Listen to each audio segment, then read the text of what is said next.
Amor Fati, love your fate, even the hardships. Close your eyes, breathe in, let the world slow down. Now imagine for a moment that everything in your life, every twist, every setback, every joy, every heartbreak, was meant to be exactly as it happened. Not to punish you, not to test you, but to shape you. This is the heart of Amor Fati, a Latin phrase that means love of fate. But it's not just about accepting what happens. It goes deeper. It's about embracing it, even when it's hard, especially when it's hard. The Stoic philosopher Marcus Aurelius once wrote, "A blazing fire makes flame and brightness out of everything that is thrown into it." Amor Fati is that fire. It asks something radical of us, not just to endure the difficult moments, but to see them as part of a larger meaningful whole, to love them.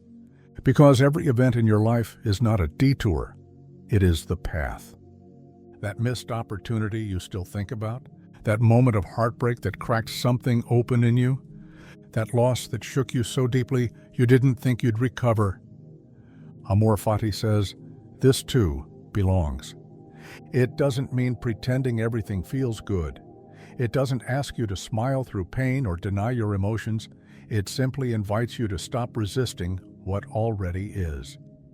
To let go of the illusion that life should be any different than it is right now.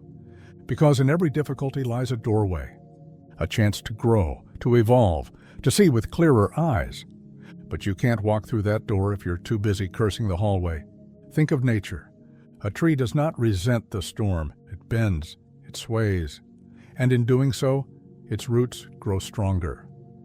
This is the gift of Amor Fati, the reminder that what happens to you become part of you. It's not separate from your purpose, it is your purpose. The sharp turns, the disappointments, the delays, they are not keeping you from your path. They are your path. So tonight, as you rest, let go of the idea that life went wrong somewhere. There is nothing to fix, only something to understand and only something to embrace. Love your fate, not because it's perfect, but because it's yours. And in loving it, you become unshakable. Wu Wei, Daoism, effortless action, flowing with life instead of forcing. There is a quiet kind of power in the universe, one that doesn't shout or struggle. It moves like water, soft, steady, unstoppable. In Daoism, this principle is called Wu Wei, the art of non-doing, or more precisely, effortless action. But don't mistake it for laziness or passivity. Wu Wei is not about doing nothing. It's about doing everything in harmony with the way things are. It's about flowing with the current instead of thrashing against it. And in a world that constantly tells us to hustle, grind, and chase, this philosophy offers a radical kind of peace. Imagine this, a river winding through a valley. It doesn't fight the rocks in its path. It doesn't try to take shortcuts or push upstream. It simply follows gravity, the natural way, carving its course over time. It is slow, but it is sure, gentle, but immensely powerful. This is Wu Wei. It's the understanding that life is not a problem to be solved through willpower alone. It is a rhythm to be danced with. And when you align yourself with that rhythm, everything begins to feel lighter, even the hard things. In the modern world, we are taught that force equals success, that if we're not always pushing, we're falling behind. But have you ever noticed how the more you force something, the more resistance you seem to meet? Whether it's chasing love, chasing money, or trying to control a situation, the tighter you grip, the more it slips through your fingers. Wu Wei invites us to loosen that grip, to let go of the illusion that we must force our way forward. Instead, it encourages us to act in sync with our environment, to respond to life with awareness, not aggression. This doesn't mean you stop setting goals or making plans. It means you move from a place of stillness, not stress. You act when the time is right, not when fear or ego tells you to. Wu Wei is about trusting the process and knowing that sometimes the best action is no action at all. It's like knowing when to speak and when to stay silent, when to advance and when to step back. When you move with the flow of life, rather than against it, doors open naturally, paths clear themselves, and opportunities find you. There is a famous Taoist parable of a man who falls into a raging river. Spectators expect him to drown in the rapids, but instead he emerges safely downstream. When asked how he survived, he replies, "I didn't fight the water, I let it carry me." That's the essence of Wu Wei, survival through surrender, power through yielding. When we stop trying to control every outcome, we make room for something deeper: alignment, intuition, grace. As you lie here now, letting your body grow heavy with rest, consider, where in your life are you pushing too hard? Where are you swimming upstream, ignoring the signs, ignoring your own exhaustion? And what might happen if you stopped resisting, not in defeat, but in wisdom? What if you trusted that life has a flow, and it's carrying you somewhere meaningful? Breathe. There is nothing you need to force tonight. Let go of the need to figure it all out. Let go of the idea that you must always be in control. The river is already moving. All you have to do is float. Memento Mori. Remember death to value life. There is a truth so ancient, so undeniable, that it echoes through every culture, every era, every soul. We will die.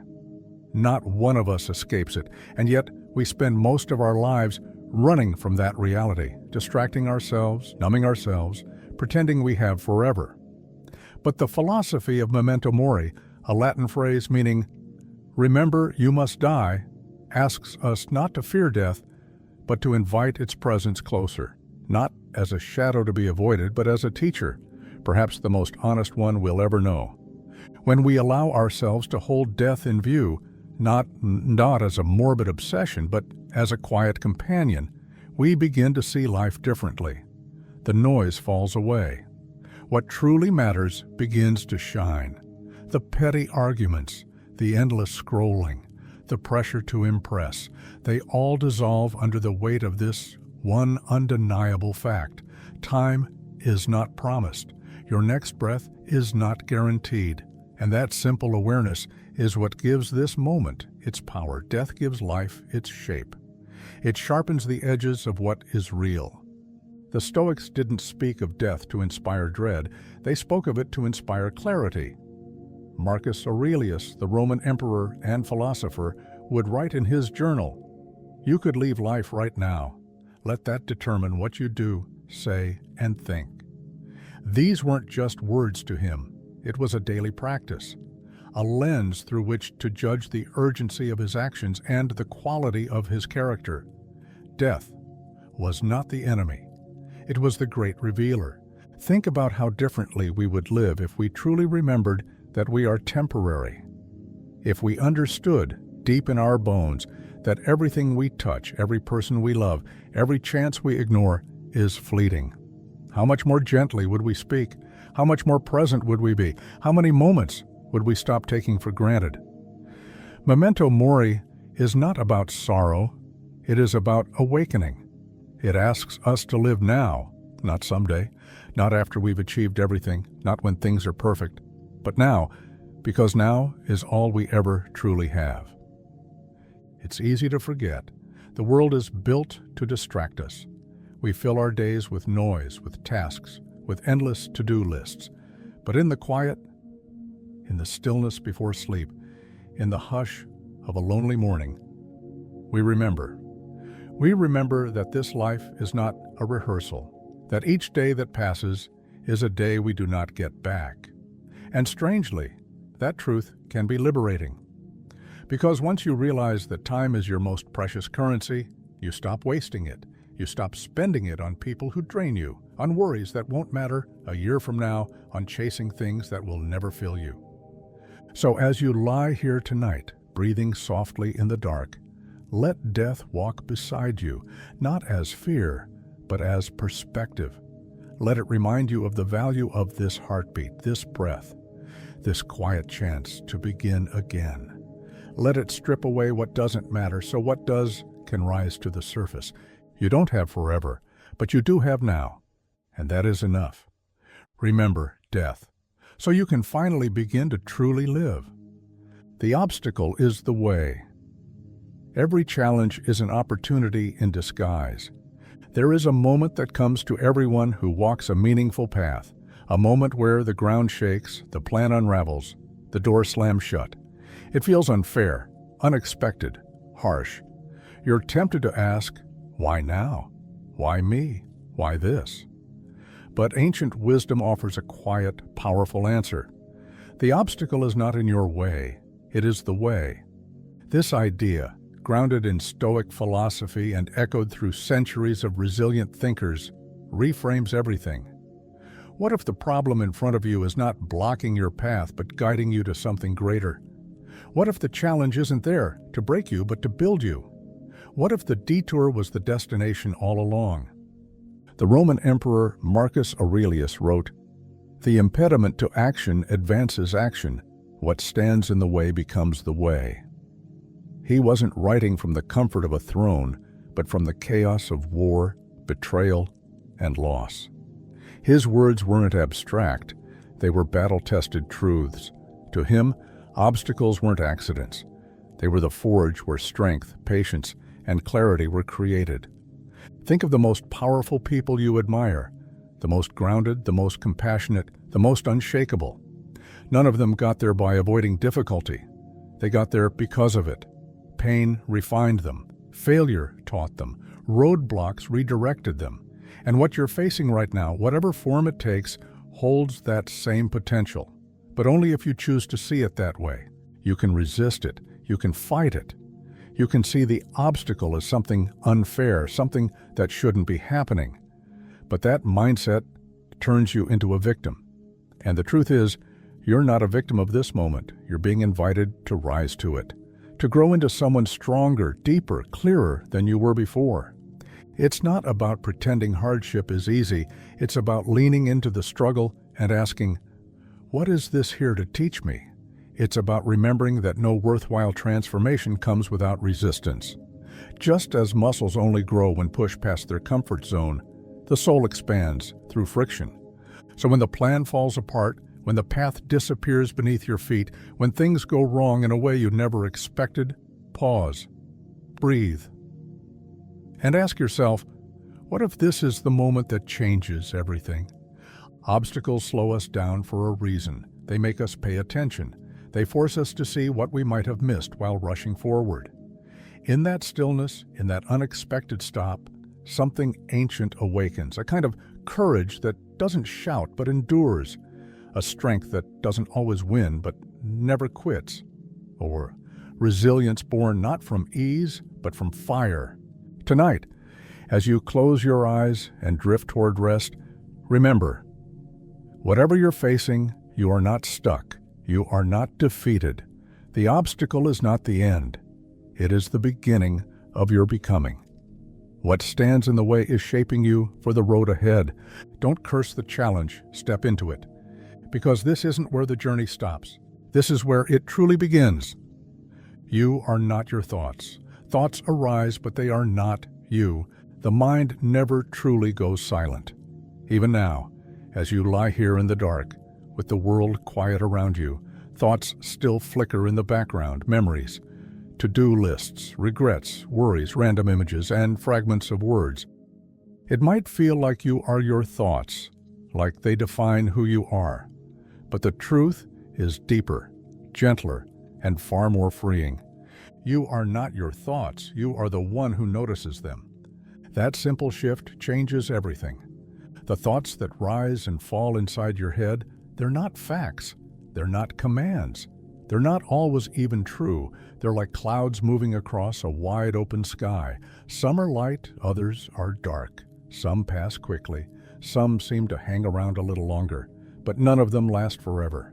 And none of them are you. There's a space between the thoughts, a gap.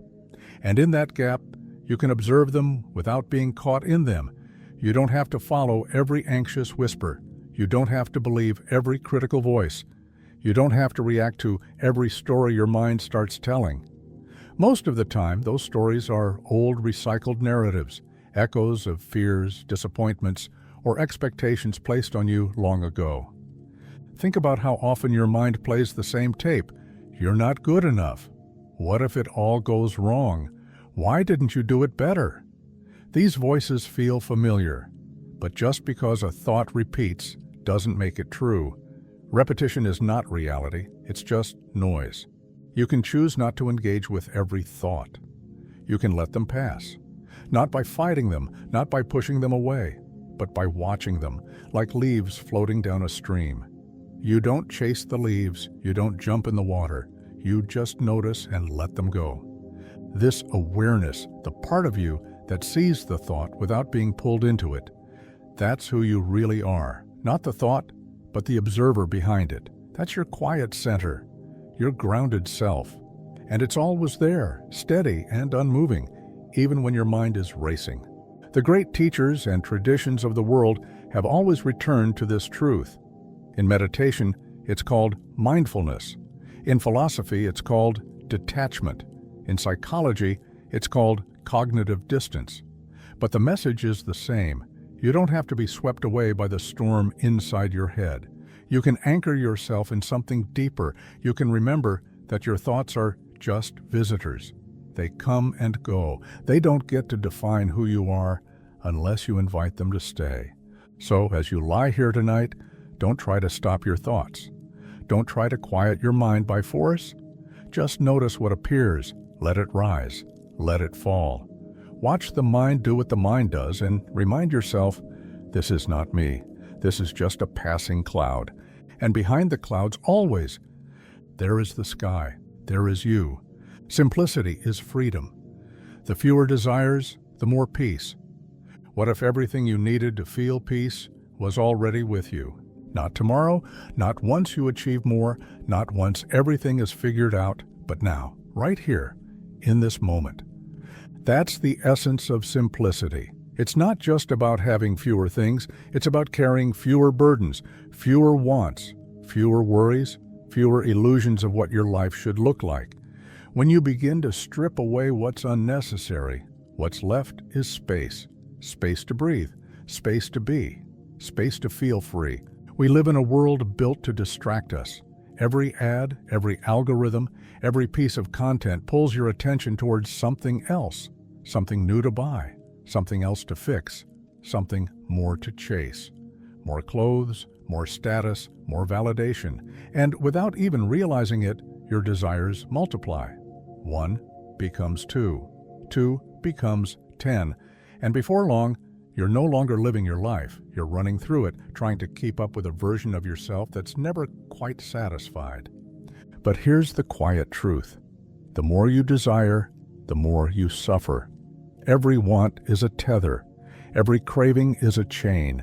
And every expectation you carry around with you of how things should be is a weight on your back.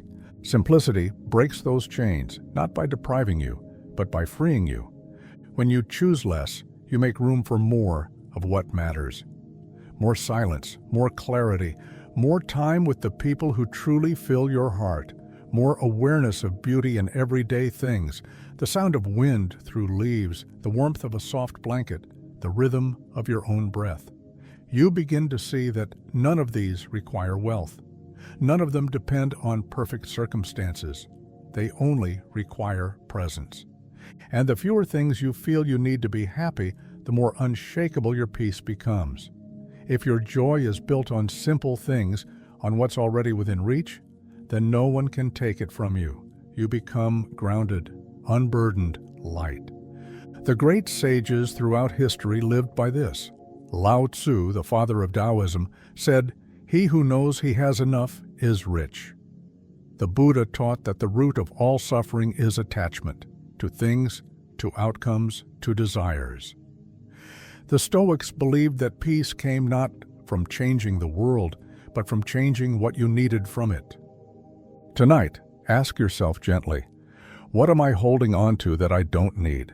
What am I chasing that isn't bringing me peace? What if I allowed myself to let go, not in loss, but in liberation? Maybe it's an expectation you've been clinging to. Maybe it's a version of yourself you've been trying to live up to. Maybe it's a constant hunger for more when what you have is already enough. Simplicity isn't a step backward. It's a return, a coming home. It's choosing spaciousness over clutter, stillness over noise, depth over excess. And in that quiet, you'll rediscover the freedom you were always seeking, hidden in plain sight, beneath the weight of too much. So breathe now. You don't need more to be more. Let this moment be enough. Let this simplicity be your freedom. The present moment is all there is. True peace only exists in the now. The mind loves to wander. It travels into the past, replaying old conversations, regrets, and what-ifs. It leaps into the future, rehearsing fears, planning endlessly, imagining outcomes that haven't happened and maybe never will. It's rarely still, rarely satisfied, always elsewhere. But the truth, the one most of us miss over and over again, is that life only ever happens in one place, now, not yesterday, not tomorrow, not someday, only now. The present moment is all there is, and it always has been. That can sound simple, even obvious, but most people spend their entire lives missing it, always reaching forward or looking back, never truly here, never really living, because they're caught in the illusion that peace, joy, meaning, those are things waiting for them just around the corner, after the next achievement, after the next solution, after life finally lines up. But peace doesn't live in the next chapter. It doesn't live in the past you can't change. It lives in this breath, this heartbeat, this moment unfolding now. That's the miracle of presence. The moment you fully arrive in the now, without dragging the past behind you or reaching into the future, you find something that's been waiting for you all along. Stillness, clarity, a quiet kind of joy that doesn't depend on anything happening or changing. It just is. And the beauty of this truth is that no matter how fast your thoughts are moving, you can always return. No matter how anxious, how restless, how overwhelmed you feel, you are only ever one breath away from presence, just one. That's all it takes, a deep inhale, a slow release. And with it, the realization, I am here. And here is enough. So many of the things that stress us, that steal our sleep and tighten our chest, come not from this moment, but from our resistance to it. We want something different, something more, or we fear losing what we already have. But right now, as you lie here, you don't need to do anything, you don't need to fix anything, you don't need to become anyone else. This moment is complete, and so are you. Feel the weight of your body on the bed. Notice the air brushing against your skin. Listen to the silence between these words. This is presence. This is life, raw, unfiltered, and real. Not in memory, not in imagination, but in the gentle unfolding of now. When you learn to live in the present, you stop rushing, you stop chasing, you stop believing that peace is somewhere outside of yourself, because you begin to see that it was never about escaping the moment. It was about fully arriving in it. It was about noticing what's already here, waiting quietly beneath the noise. So as your eyes grow heavier and the stillness wraps around you like a blanket, know this: you don't need the answers right now. You don't need the perfect plan. You only need this breath, this pause, this presence, because right here, in the simplicity of now, you are free, and that is everything. Antifragility. What breaks others can strengthen you. We are taught to admire strength, solid, unshakable, immovable. But strength can crack. It can snap under too much pressure. What we call resilience often means little more than the ability to survive a blow, but not necessarily to improve from it. There's a deeper, rarer form of power that goes beyond simple toughness. Nassim Taleb called it anti-fragility. Anti-fragility is not just about enduring chaos, it's about gaining from it, becoming better because of it, like muscles that grow stronger after being torn, like bones that become denser under stress, like a forest that thrives after a fire clears the underbrush. The anti-fragile system doesn't merely recover from disorder, it feeds on it, it evolves. And the most powerful realization of all is this: you are anti-fragile by nature, even if you don't feel like it right now. There have been moments in your life that should have broken you. Maybe they nearly did. Loss, failure, heartbreak, betrayal, events that cracked open something inside you.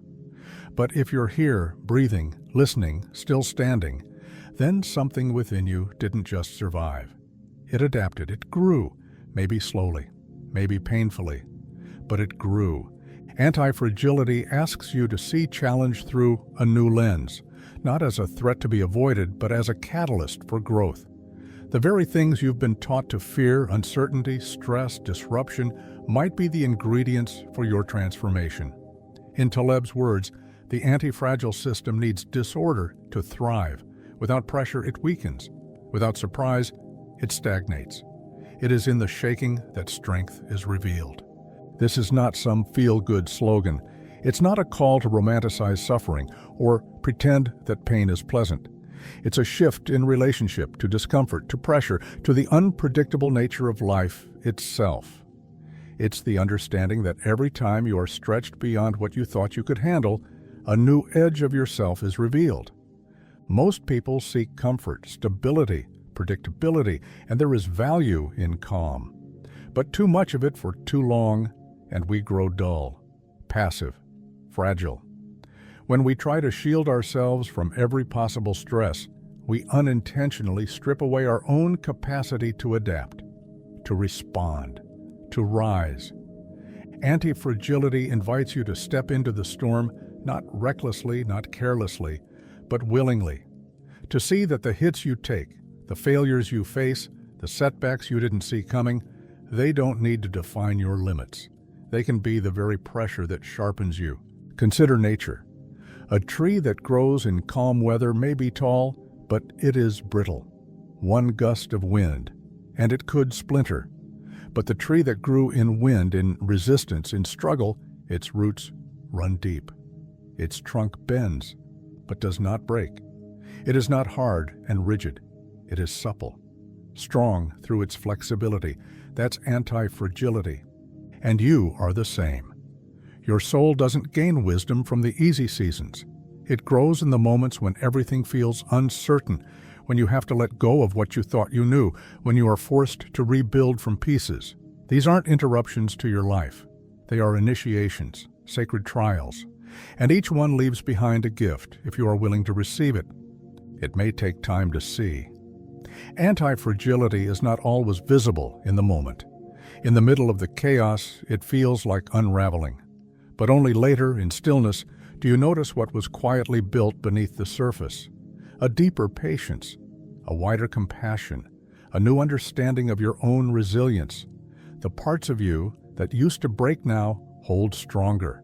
What used to shake you now barely stirs you. That's not just growth. That's evolution.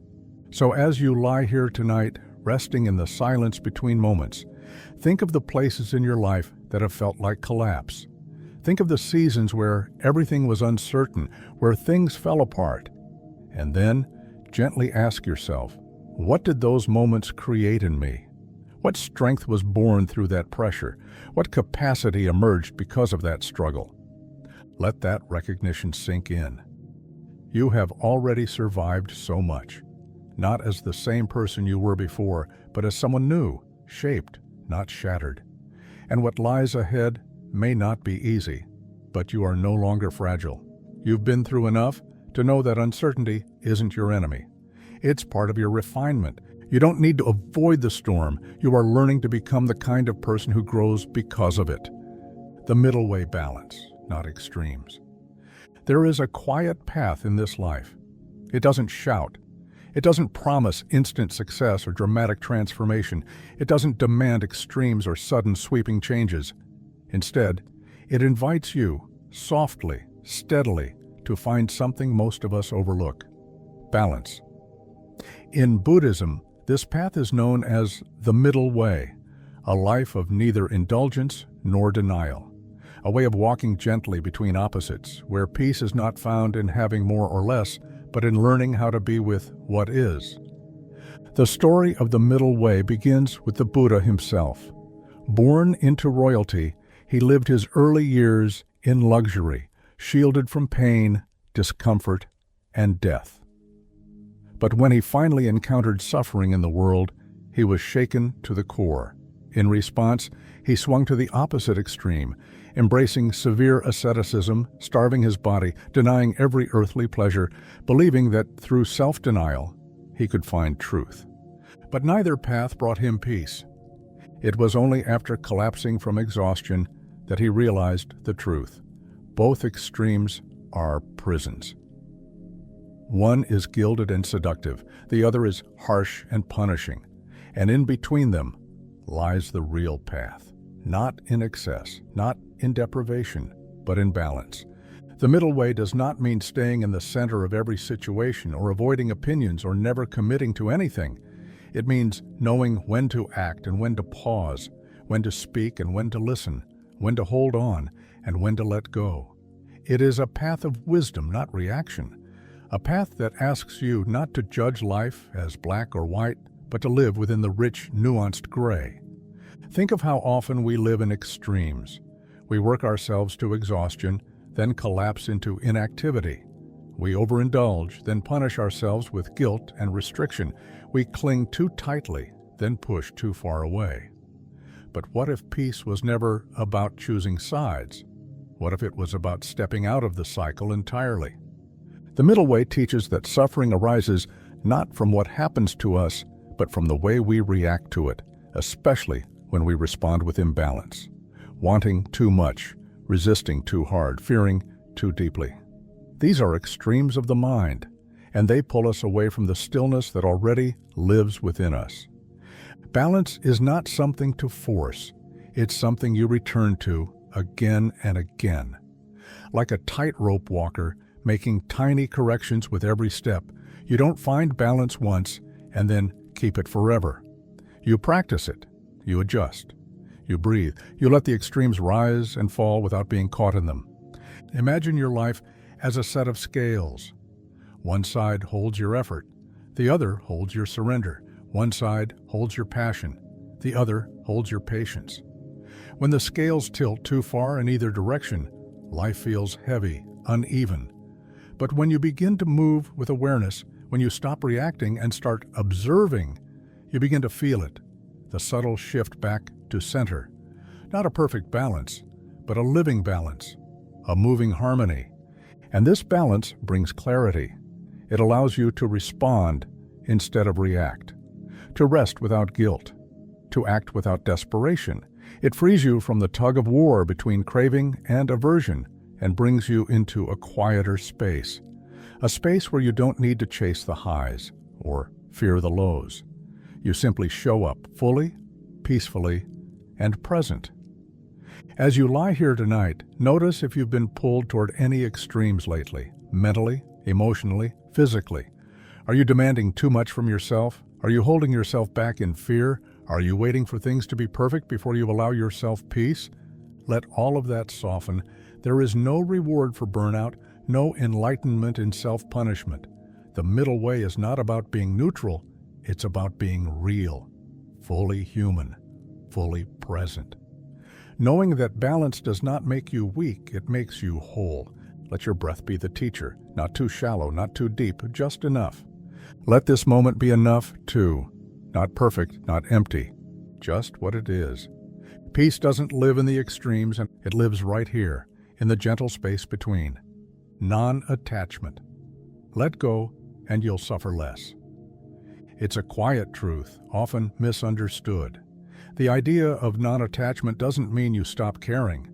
It doesn't mean you become cold, distant, or numb. It means you learn to hold everything in life, your relationships, your goals, your possessions, even your identity, with open hands instead of clenched fists.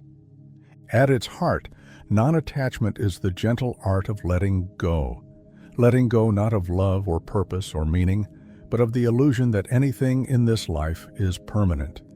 It's the understanding that everything you experience, every emotion, every achievement, every person, is temporary, shifting, fluid. And when you try to hold too tightly to something that is meant to move, it creates suffering. We suffer not because things change, but because we resist their changing. We suffer not because people leave, but because we expected them to stay forever. We suffer when we make our happiness dependent on things we cannot control. Non-attachment is not indifference. It is not apathy. It is presence without possession, love without clinging, intention without obsession. You can still have goals, you can still love deeply, but you stop making your inner peace depend on whether those things go your way. And in doing so, you become more free, not detached from life, but fully immersed in it without fear of losing what was never yours to keep.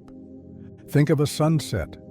You watch it knowing it will fade, and somehow that makes it even more beautiful.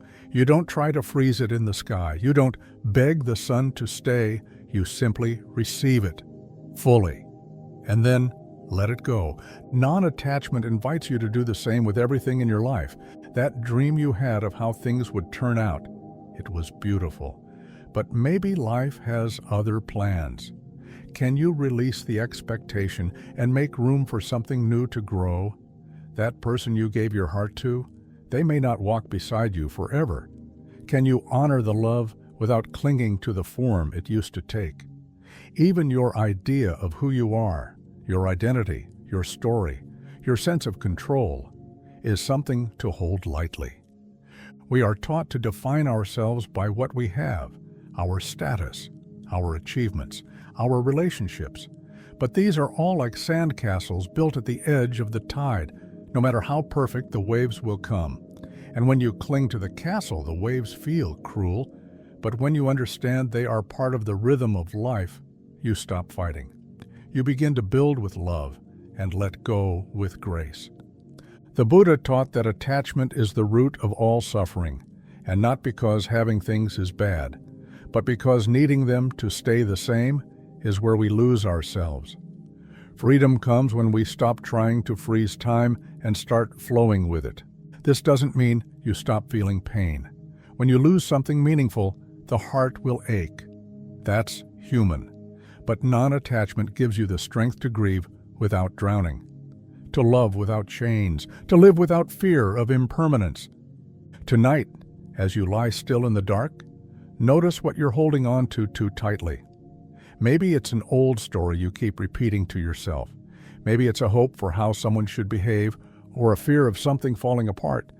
Maybe it's the past, some version of yourself you can't seem to release. Breathe into that tension and then gently soften. Ask yourself, what would it feel like to let this go? Not in defeat, but in wisdom.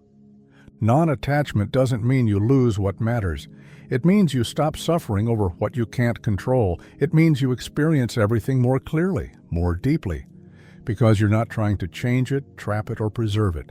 You let it come. You let it go. You let it be.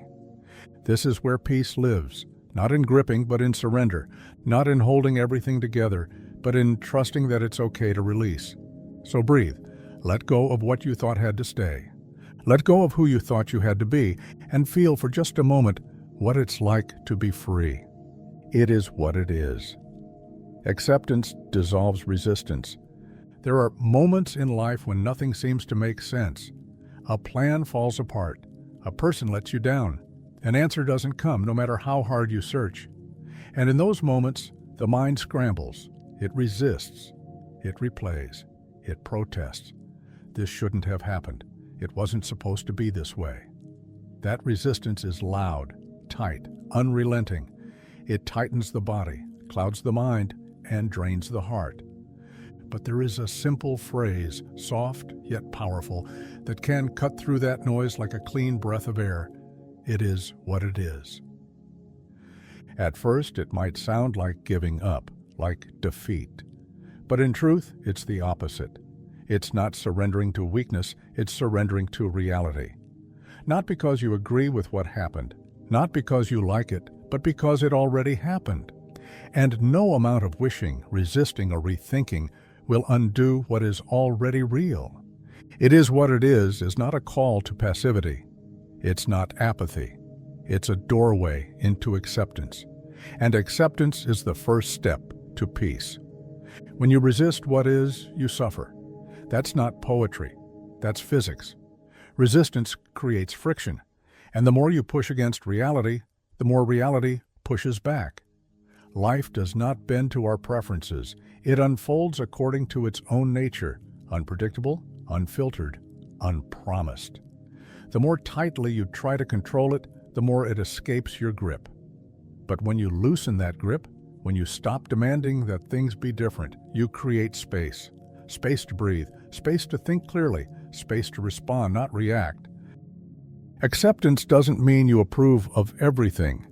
It simply means you're no longer at war with the moment.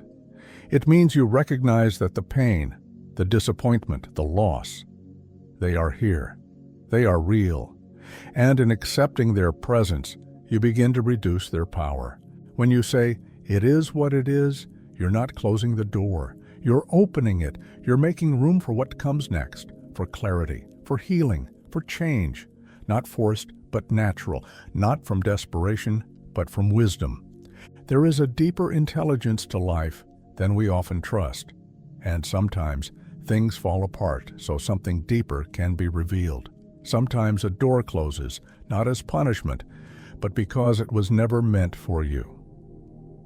Sometimes a person leaves, not because you're unworthy, but because your paths were meant to part. And no amount of resistance can rewrite that truth. But acceptance. Acceptance lets you stand in the storm without being swept away. It lets you say, "This hurts, but I don't need to fight it." It lets you feel deeply without drowning. It frees up all the energy that was locked in resistance and redirects it towards something new, something honest, something healing. As you lie here now, breathing softly in the stillness of this moment, ask yourself, what am I still fighting?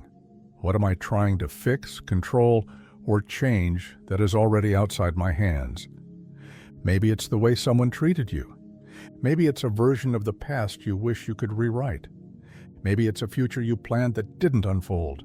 Whatever it is, let the fight go even for a little while, not because you're weak, but because you're wise. Because you know now that peace is not found in fixing everything, but in finally accepting the truth of what is. There will be time to act. There will be time to rebuild. But tonight, allow yourself the gift of releasing what you cannot change. Whisper it softly to yourself if you need to. It is what it is. Say it not with defeat, but with grace, with presence, with strength. You don't need to solve everything tonight. You don't need all the answers. You only need the courage to accept what is, so that something new can grow from it. In that stillness, in that surrender, you may just find a deeper power, not in control, but in clarity, not in force, but in flow. Let this be enough for now. Let this be your rest. It is what it is, and that is okay. Everything happens through you, not to you. Shift the perspective. It's so easy to slip into the feeling that life is happening to us, that we're at the mercy of circumstances, people, accidents, timing, a missed opportunity, a difficult relationship, a sudden turn we never saw coming. It can all feel so personal, like life singled us out, like the world conspired to pull us off course. But what if that perspective is incomplete? What if the things you experience are not obstacles being thrown at you, but currents moving through you, shaping you, refining you, revealing you? What if life isn't something happening to you, but something happening through you? That's the shift. It sounds subtle, but the difference is massive. Seeing life as something that moves through you instead of to you is a shift from victimhood to empowerment. It doesn't mean everything is easy. It doesn't mean you won't feel pain. But it means you no longer see yourself as a passive recipient of circumstance. You become an active participant in your own becoming. Life flows, and in its flow, it passes through you like a river through stone. It smooths your edges. It deepens your grooves. It carves you into something more whole. When you resist it, when you grip onto old versions of how you thought things should go, you create friction, tension, suffering. But when you allow life to move through you, When you let each moment teach you, touch you, move you, you open to something far greater than just survival. You open to transformation. Ask yourself, what has life been trying to create through you? What experiences have come not to punish you, but to reveal a deeper layer of who you really are? That heartbreak, it may have opened your heart wider than it's ever been before. That job you lost, it may have created space for something more aligned. That challenge that seemed unfair, it may have planted seeds of resilience that no comfort ever could. Nothing needs to be wasted. Not your pain, not your setbacks, not your confusion. When you shift the lens, you start to see the invisible thread running through everything. Not just, why did this happen to me? But what might this be moving through me? What strength, what wisdom, what voice? You are not a fixed object in the world. You are a vessel, a bridge, a living work of art in progress. And just like a sculptor uses pressure and time to shape the stone, life uses your experiences, both light and dark, to bring forth the person you were always meant to become. This shift doesn't ask you to deny your struggles.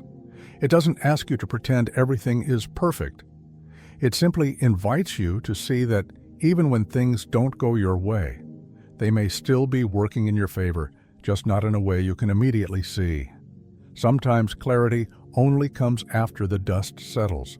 Sometimes growth happens in silence, like roots deepening underground.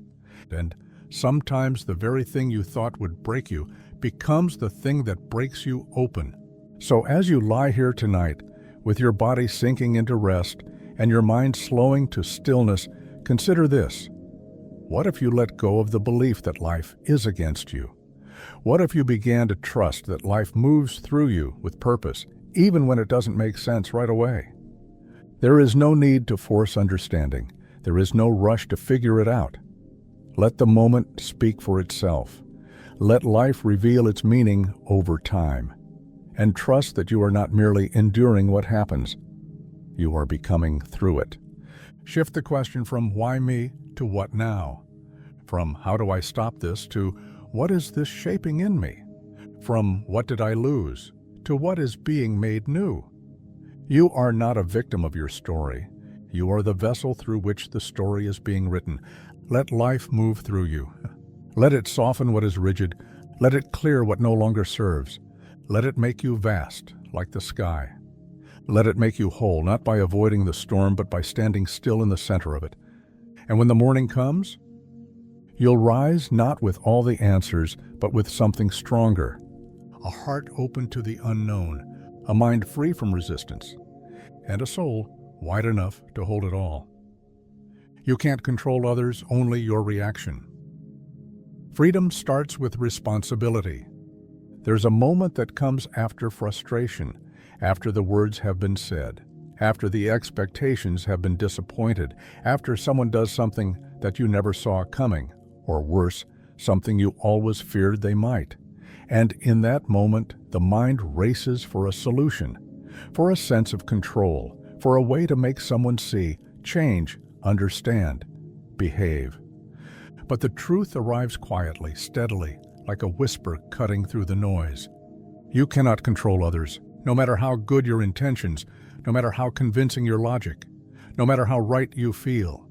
You can't control how someone speaks to you. You can't control whether they stay or go. You can't control what they believe, how they respond, or whether they meet you at the depth you're willing to go. But, and this is where the real shift begins, you can always control your reaction. This truth, as simple as it sounds, holds a kind of liberation most people never realize. We spend so much of our energy trying to manage the uncontrollable, waiting for someone to apologize, trying to fix another person's behavior, hoping that if we say it the right way, they'll finally change. But every ounce of effort we spend trying to change them is energy taken from our own power. You cannot control others, but you can control the way you carry yourself in their presence. You can control the story you tell yourself about the situation. You can choose your boundaries, your tone, your posture. You can choose whether to rise or to react.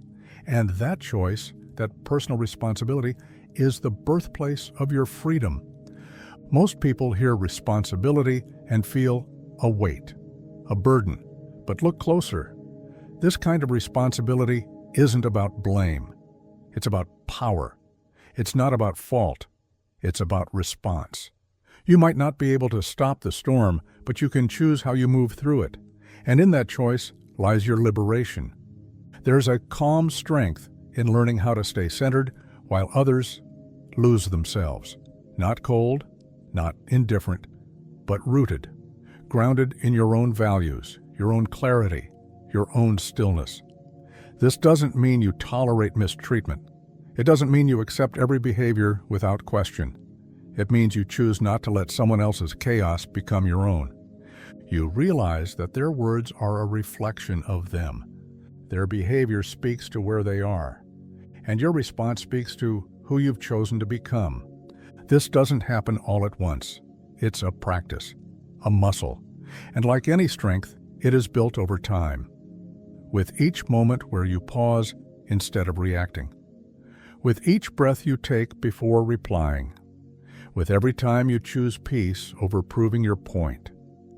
Tonight, as you lie in stillness, maybe your mind wants to go back, revisit an argument, rehearse the things you wish you'd said. Maybe you're carrying the weight of someone else's decisions, choices that hurt you, confused you, left you feeling powerless. But here in this moment, you can begin to set that weight down, not because it didn't matter, but because you matter more than continuing to carry what isn't yours. Ask yourself, where am I giving away my peace in an effort to control someone else? What reaction am I choosing on autopilot that no longer serves me? How can I come back to myself, not as a victim of someone's behavior, but as a guardian of my own calm? You don't need to win every battle. You don't need to fix everyone. You don't need to wait for someone else to do what's right before you allow yourself peace. What you need is awareness. A moment of pause, a breath that reminds you, I am in control of me.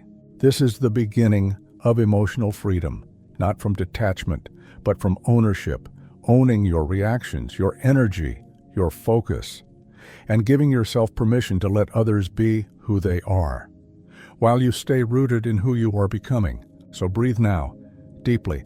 Let go of the need to control what lives outside of you. Come back to the only place where change begins, within. Because this is where your real power lives, and no one else gets to touch it unless you hand it over. Less is more, quality over quantity in all things. We live in a world that's constantly asking us to want more time, more money, more things, more recognition, more attention. And so we fill our homes, our schedules, our minds, believing that more will make us feel full, that if we can just have enough, do enough, achieve enough, we'll finally feel at peace. But the truth, spoken quietly through centuries of wisdom, is this: less is more. Not less for the sake of sacrifice, not minimalism as a trend or aesthetic, but less because what remains when the excess is stripped away is what truly matters. When you let go of quantity, you begin to uncover quality. Think about your time. When every hour is scheduled, every moment filled, every margin squeezed, your days become a blur. You don't feel more productive. You feel more exhausted. But when you clear the clutter from your calendar, when you allow space between the noise, something else enters. Presence, clarity, depth. You remember how to breathe again. Think about your belongings. Every item you own carries a kind of weight, not just physical, but emotional, mental. The more you surround yourself with, the more your energy becomes divided. But when you choose fewer things you truly use, truly love, truly value, your space begins to support your peace, not compete with it. There's less to clean, less to fix, less to want. And in that space, you find more freedom. Less isn't about scarcity, it's about intentionality. It's about asking, what actually brings me peace? What actually feeds my spirit? And gently releasing everything else. You begin to realize that your life isn't measured by what you accumulate, but by what you experience, by how deeply you live, not how widely. Relationships follow this same law. You don't need 100 surface-level interactions to feel seen. You need one real moment of connection, one conversation where both people are truly present. The same is true with your work, your creativity, even your thoughts. 10 scattered ideas won't nourish you the way one focused, meaningful pursuit will. In all things, less gives room for more depth, more attention, more meaning, more peace. Nature understands this effortlessly. A single tree doesn't try to fill a forest, it simply grows deeply in its own place. The ocean doesn't try to be everywhere, it moves with rhythm and purpose. The sky doesn't need to be filled with stars to be beautiful. Sometimes a single moon in a quiet sky is enough. You don't need to be everywhere. You don't need to do everything. You don't need to own more, prove more, accomplish more. What you need is to slow down, to simplify, to ask yourself what truly matters and trust the answer, even if it asks you to let go of things you once clung to. There is courage in simplicity. To say no to what doesn't matter, to create space for what does. To stop measuring your worth by volume and start measuring it by vitality, by how alive, how awake, how true you feel in your life. So as you rest here tonight, ask yourself, where have I been adding too much? What have I cluttered my time, space, or spirit with, thinking it would complete me? What would it feel like to have less, but feel more peace because of it? Let yourself imagine a lighter way of living. Fewer distractions, fewer demands, fewer expectations, not an empty life, but a life that's finally clear. Like a room with open windows, like a song with just the right notes, like a breath that isn't rushed. You don't have to chase more to feel whole. You don't have to prove anything to deserve rest. You don't have to hold everything together. Let things fall away. Let what's real remain. Let life become quieter, not so it feels empty, but so it can finally speak. Because in that silence, in that simplicity, you'll find exactly what you've been searching for. The map is not the territory. Our beliefs are not reality itself. We walk through life with maps in our minds, not made of paper, not folded in our hands, but maps made of thoughts, beliefs, stories. Maps of what we've been told, what we've assumed, what we've concluded about the world and about ourselves. These mental maps are how we navigate life. They help us interpret experience. They guide our decisions. They shape what we pay attention to and what we ignore. But every map, no matter how detailed, how carefully drawn, is not the territory itself. It is only a representation of the terrain, a simplified image, a lens, not the landscape. This idea comes from Alfred Korzybski, a philosopher and scientist who said, "The map is not the territory." In other words, the way you understand reality is not reality itself. Your thoughts about life are not life. Your beliefs are not the truth.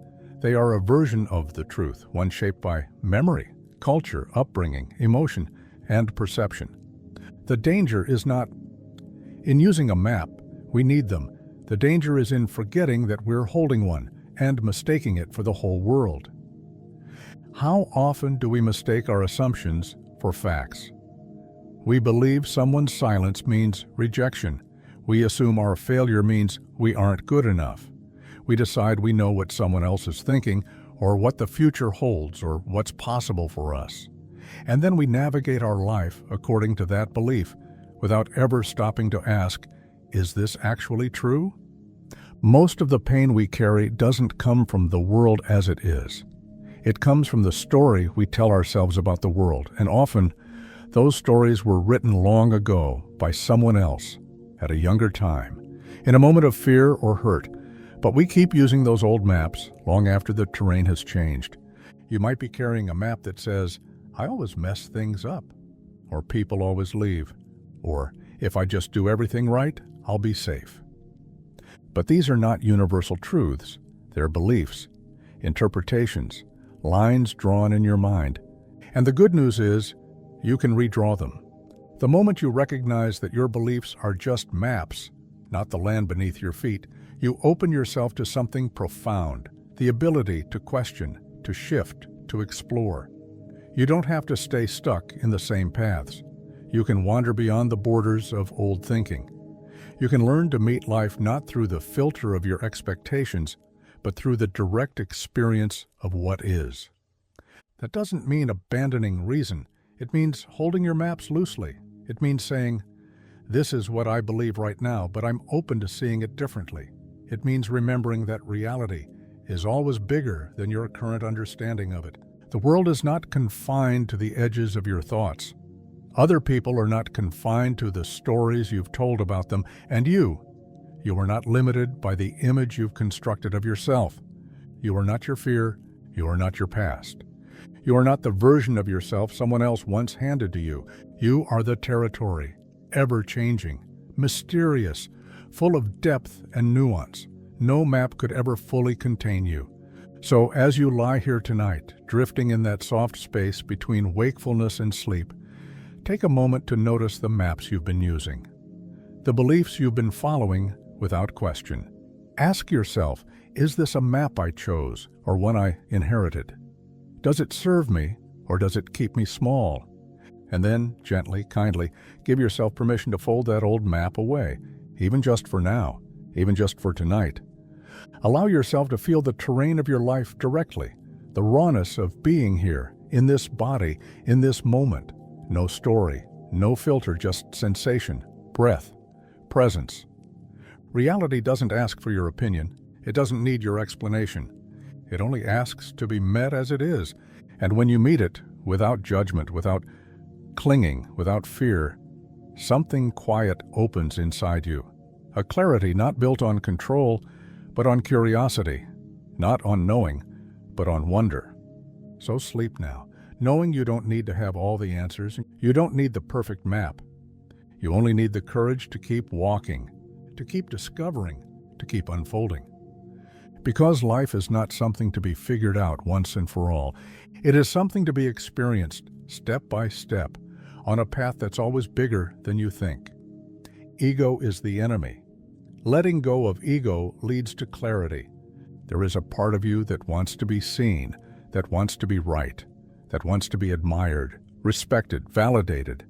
It shows up quietly sometimes through comparison, through pride, through defensiveness, and other times it shouts. It demands attention. It resists being wrong. It clings to control. That part of you is not evil. It's not broken. It's just the ego, a fragile identity trying to protect itself. But in doing so, it often stands in the way of something far more powerful: clarity. The ego thrives on stories. I am this. I must achieve that. They should treat me like this. It builds a version of you that is reactive, constantly measuring itself against others, constantly trying to maintain a certain image. But that image is not who you truly are. It's a mask, a mental structure formed from fear, from desire, from years of conditioning. And when we live from ego, everything becomes personal.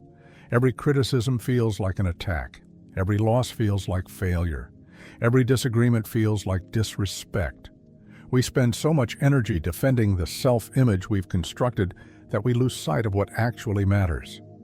Letting go of ego is not about becoming less. It's about becoming free. It's the act of stepping out of your own way, of softening the need to prove, to perform, to protect. When you let go of ego, you make space for something much deeper to come through: your intuition, your presence, your peace. You stop reacting and start responding. You stop chasing identity and start embodying truth. The ego says, "I am what I do." But your true self says, "I am." The ego says, "I need to win." Your true self says, "I need to grow." The ego fears failure. Your true self welcomes the lesson, and with each moment that you loosen your grip on the ego's voice, you come closer to that deeper part of you. The part that doesn't need to impress, that doesn't need to control how others see you, that doesn't need to be anything other than awake and honest and kind. Think of how much mental noise comes from ego, the arguments in your head that never happened in real life, the hours spent replaying something someone said, the urge to explain yourself. when silence would serve you better. The ego cannot rest. It's always calculating, always positioning, always needing to be seen a certain way. But you don't have to live like that. You don't have to live in defense of an identity. You can choose clarity instead. Clarity doesn't need to be loud. It doesn't need to be right. It doesn't need to be praised. It just is. Steady, still, and true.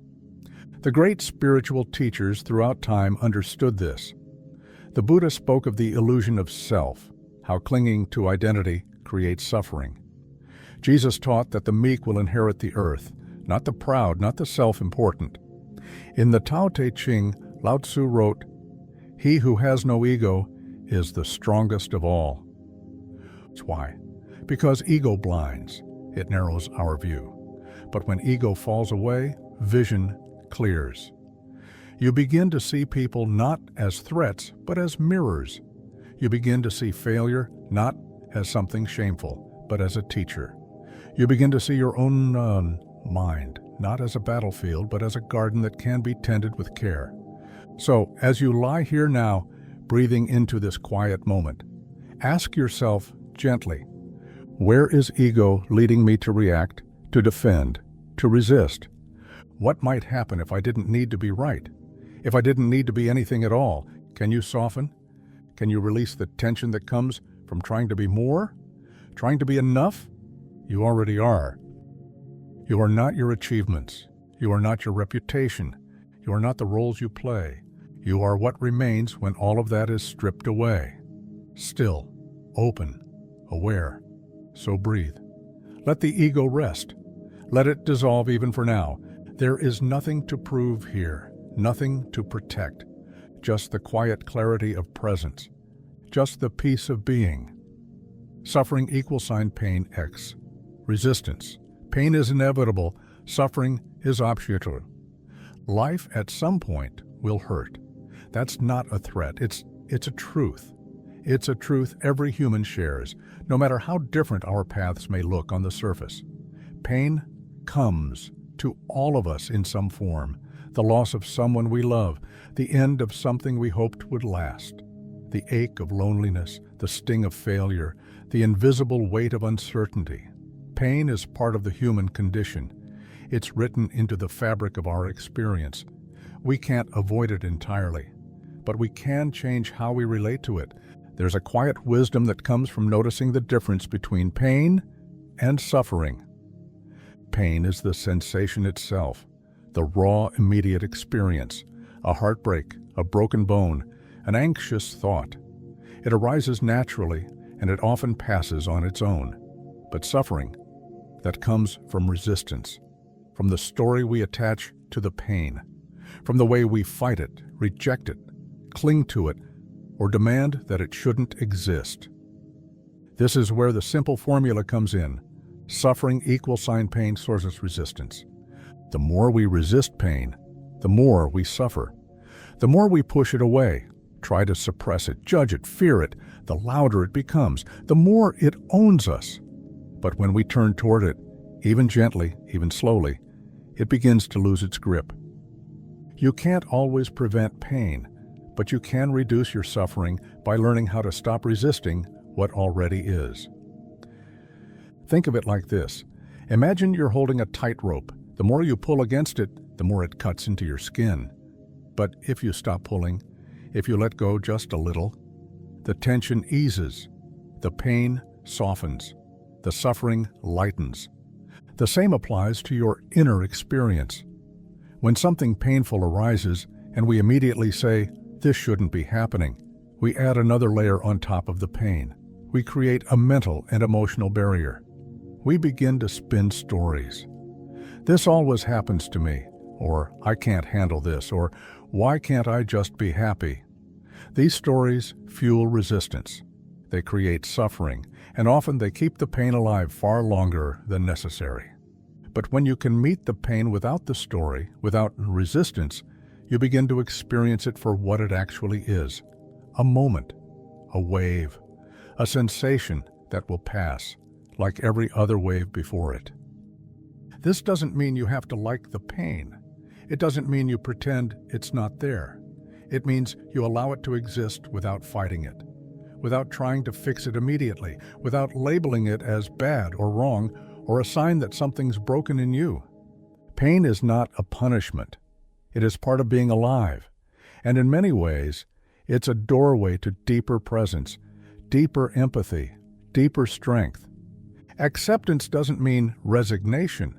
It doesn't mean giving up.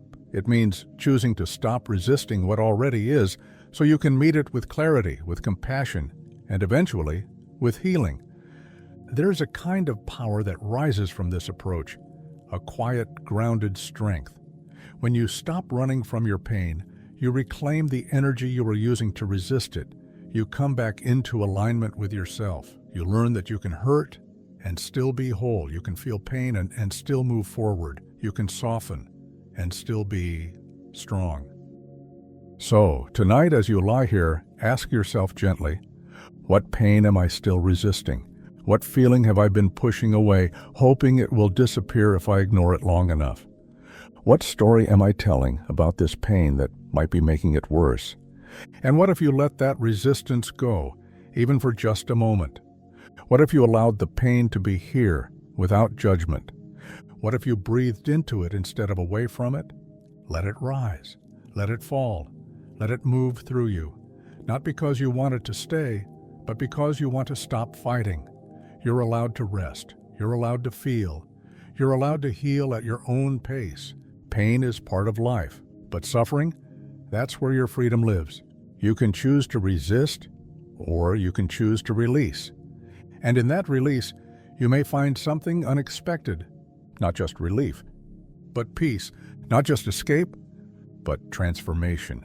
Be water, Bruce Lee. Adaptability is power. Be formless, shapeless, like water.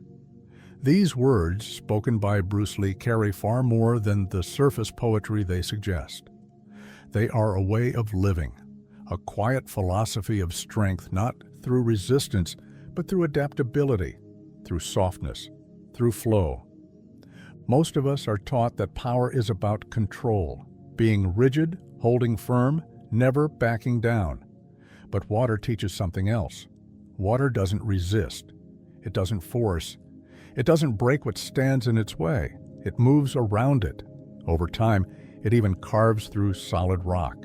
Not because it is aggressive, but because it is patient, relentless, responsive. To be like water is not to be passive. It's not to shrink. It's not to accept defeat. It's to understand that true strength comes from movement, not from holding still.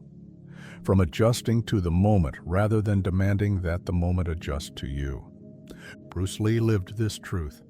As a martial artist, he realized that the rigid styles of fighting had limits. Fixed forms could be predicted, outmaneuvered. But water? Water has no fixed form. It becomes whatever the situation demands. And in doing so, it cannot be pinned down. It cannot be broken. It always finds a way. So, what does that mean for you right now in your life? It means that when things don't go the way you planned, you bend, you adjust. You remain you, but you shift your shape. It means you stop clinging so tightly to one way of doing things, to one outcome, to one idea of who you're supposed to be. You let life move, and you move with it. Being like water doesn't mean you don't have direction. Water flows, it moves towards something, but it doesn't demand a straight line. It doesn't panic when it hits a wall. It simply finds a new way, a different path. It doesn't ask if it should flow. It just does. There's incredible peace in that kind of surrender. Not surrender as in giving up, but surrender as in tuning in, listening, feeling, responding instead of reacting. When you let go of rigidity, you become less fragile, less affected by the world's unpredictability. You become someone who can thrive in uncertainty. Someone who doesn't need everything to go right to feel okay. Someone who trusts that no matter what comes, you will shape yourself to meet it. Think about how many of our struggles come from fighting reality. We want things to stay the same. We want people to act a certain way. We want outcomes to match our expectations, and when they don't, we stiffen, we resist, we break. But when you choose to be like water, you let go of the illusion of control. You allow the world to be what it is and meet it as you are. And ironically, this makes you stronger, more grounded, more capable of moving through the world without being overwhelmed by it.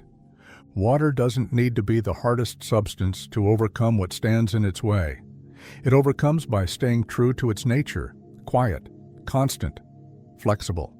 So as you lie here tonight, in the stillness of your body and the softness of this moment, ask yourself, where am I being too rigid? Where am I demanding life be a certain way instead of allowing it to unfold? Where can I choose movement over resistance? Let those questions sink in, like stones dropping into deep, calm water.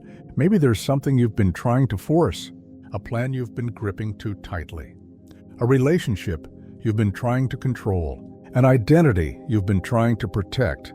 And maybe now is the moment to release, to loosen your grip, to trust your ability to flow through whatever comes. You are not here to be perfect.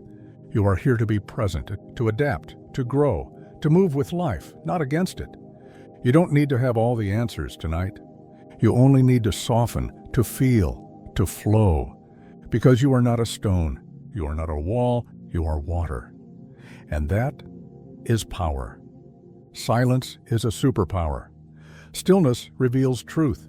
In a world filled with noise, constant conversations, notifications, opinions, demands, it can be easy to forget the power of silence.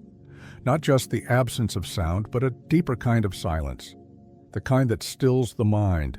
The kind that opens space inside you. The kind that doesn't need to say anything to speak volumes. We tend to think of power as something loud, something visible, commanding attention, taking charge. But there is a quiet strength, subtle and deep, that exists in stillness. Silence is a superpower. One that allows you to hear what the noise has always been covering up, your own truth. Silence is not empty. It is full of answers. When you stop speaking, both out loud and inside your head, you start to notice what's underneath the surface, the thoughts you've been avoiding, the emotions that haven't had a voice, the intuition that whispers so softly it's only audible when everything else quiets down. Stillness reveals what movement hides. Most people are afraid of silence. They fill it quickly, with distractions, entertainment, talking, planning. We rush to fill gaps in conversation, rush to explain ourselves, rush to avoid the discomfort of a moment without sound. But silence is not awkward. It is not something to escape. It is something to enter, something to receive. When you become comfortable with silence, you become comfortable with yourself. You stop needing to be constantly validated or understood. You stop trying to prove anything. You stop reacting just to fill space. And from that place, your actions become more intentional. Your words carry more weight. Your presence deepens. Think of the strongest people you've ever met, not the loudest, not the most assertive, but the ones who move through life with a calm certainty. They don't speak unless it matters. They don't argue to be heard. They don't need to win every conversation. Their silence speaks for them. Their stillness anchors them. That is real power. Because when you can sit in silence without needing to escape it, you're no longer ruled by the outside world. You're no longer pulled in every direction by what others are saying, doing, or expecting. You begin to trust your own pace, your own knowing. Silence gives you space to observe, to reflect, to listen, not just to others, but to yourself. And when you listen deeply, you begin to hear what's true, not what's loud, not what's urgent, but what's real. So much of clarity lives just beyond the noise. Answers come not through more thinking, but through quiet presence. Insight arrives not in a rush, but in the pause. Even healing, emotional, mental, spiritual, doesn't require constant talking. It often requires space, silence, a willingness to be with what is without judgment, without needing to fix it right away. As you lie here tonight with the world outside softening, notice how silence begins to wrap around you. There's nothing you need to say, nothing you need to explain, nothing you need to figure out right now. Just you, your breath, the sound of stillness settling in. Ask yourself, when was the last time I allowed myself to be fully silent? What have I been drowning out with noise, with distraction, with busyness? What might I hear? What truth might rise if I just became still for a while? Let those questions sit with you. You don't need to answer them. You don't need to solve anything. The mind may want to rush in, but let it rest. Let it know there is nothing missing in this moment. You don't need to say more to be more. You don't need to explain yourself to be understood. You don't need to keep moving to be worthy of rest. Silence is not the absence of meaning. It's where meaning lives. It is the space between the notes that makes the music. It is the pause between words that gives them shape. It is the stillness in you that lets wisdom rise to the surface. So rest now. Let silence hold you. Let it be a kind of nourishment. Let it remind you that peace doesn't shout, truth doesn't rush, and clarity always comes in the quiet. Life is a series of moments. Don't miss them chasing the future. We spend so much of our lives reaching forward, planning, anticipating, hoping for what's next. There's always something just beyond the horizon, a goal to hit, a dream to realize, a version of life that will finally feel complete. And somewhere along the way, we begin to believe that life is waiting for us in that distant place. But the truth, the simple, humbling, liberating truth, is that life is not later. It is not tomorrow. It is not someday when everything is perfect. Life is now, and it always has been. Life is a series of moments. That's all it's ever been. This breath, this pause, this heartbeat, this quiet awareness of being alive. These are not the spaces between life. They are life. But we miss them. We miss them because we've been conditioned to think in destinations. To think happiness is something to be earned through effort. That meaning lives in achievement. That fulfillment will come once everything lines up just right. So we rush. We measure progress. We fantasize about arriving, and we forget the very thing we're rushing through, the present, this moment, the only one that is actually real. Think of how many days have passed in a blur, days where you were physically present, but mentally somewhere else, caught in a loop of what's next, what's missing, what needs to be done. We become so consumed by the future that we stop feeling the present. We stop seeing what's in front of us. We stop hearing the quiet beauty in ordinary things. And the tragedy is, those little things, they were never little. They were the point. The way sunlight filters through your window. The sound of someone laughing in the next room. The scent of rain on warm pavement. The way your body exhales when you finally stop trying to hold everything together.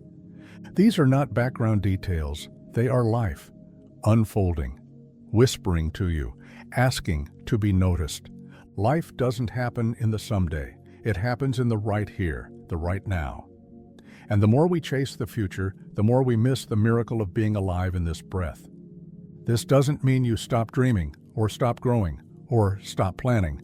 But it means you stop waiting to feel whole. You stop postponing your presence. You stop trading today for some idealized tomorrow that may never come exactly as you imagined it. Because if you can't find peace here, in this moment, you won't find it when you arrive there. If you can't slow down enough to feel life now, you'll always be running, even when you reach your goal. So, what does it mean to live moment by moment? It means to taste your food instead of just eating it. To truly listen instead of just waiting to speak. To notice the sky as you walk, not just the destination. To take a breath before reacting and feel it all the way in. To meet your life not as a checklist, but as a series of small, sacred invitations. This is not about being perfect. It's about being present, about returning to the now, over and over again. Even if your mind wanders, even if the moment is uncomfortable, even if the future feels uncertain. Because this moment is the only place anything ever happens. It's the only place where joy can be felt, where healing can begin, where peace can settle in quietly, beneath the noise. So tonight, as you lie still, let go of what comes next. Let go of the question, what do I need to figure out?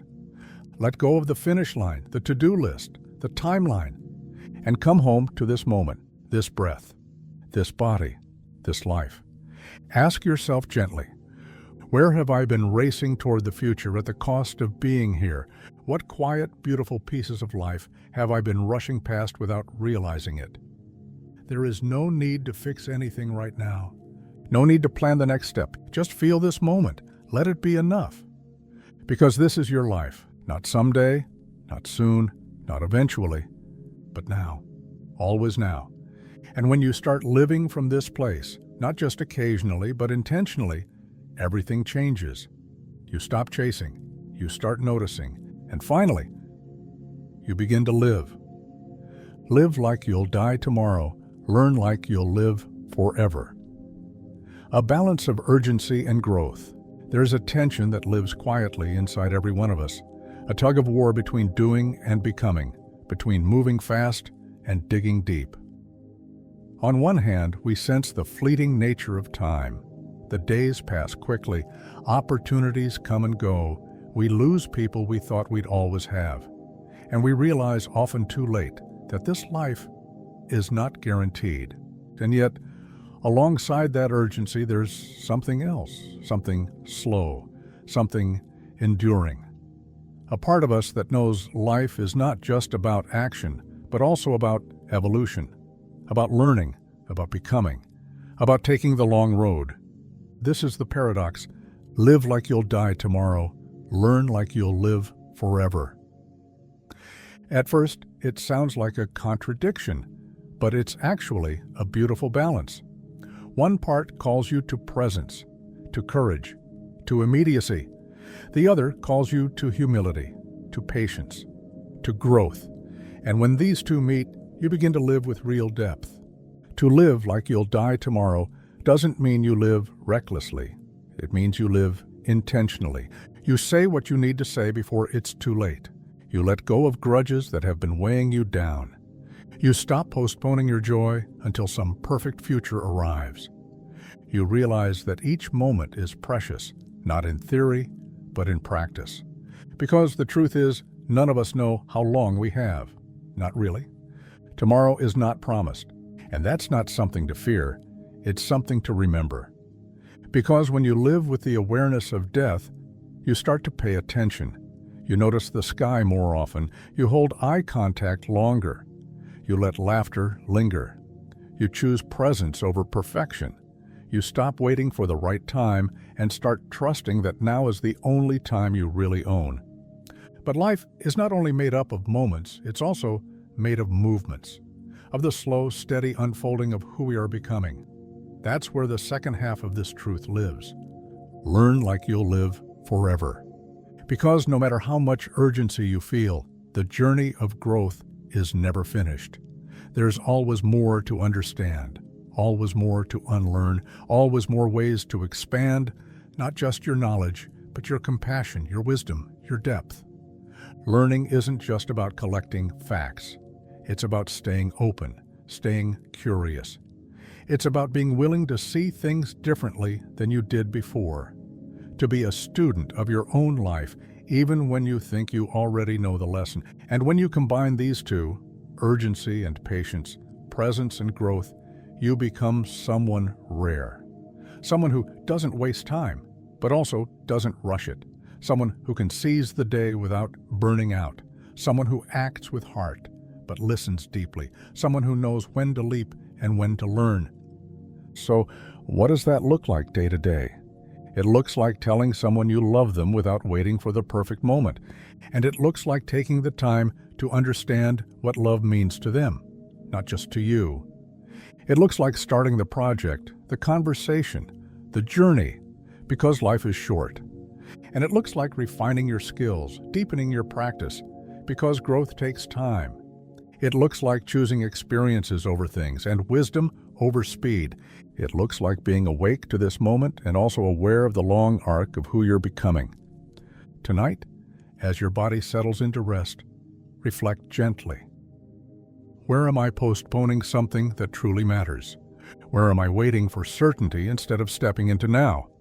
And also, where could I slow down, breathe deeper, open up to what life is trying to teach me.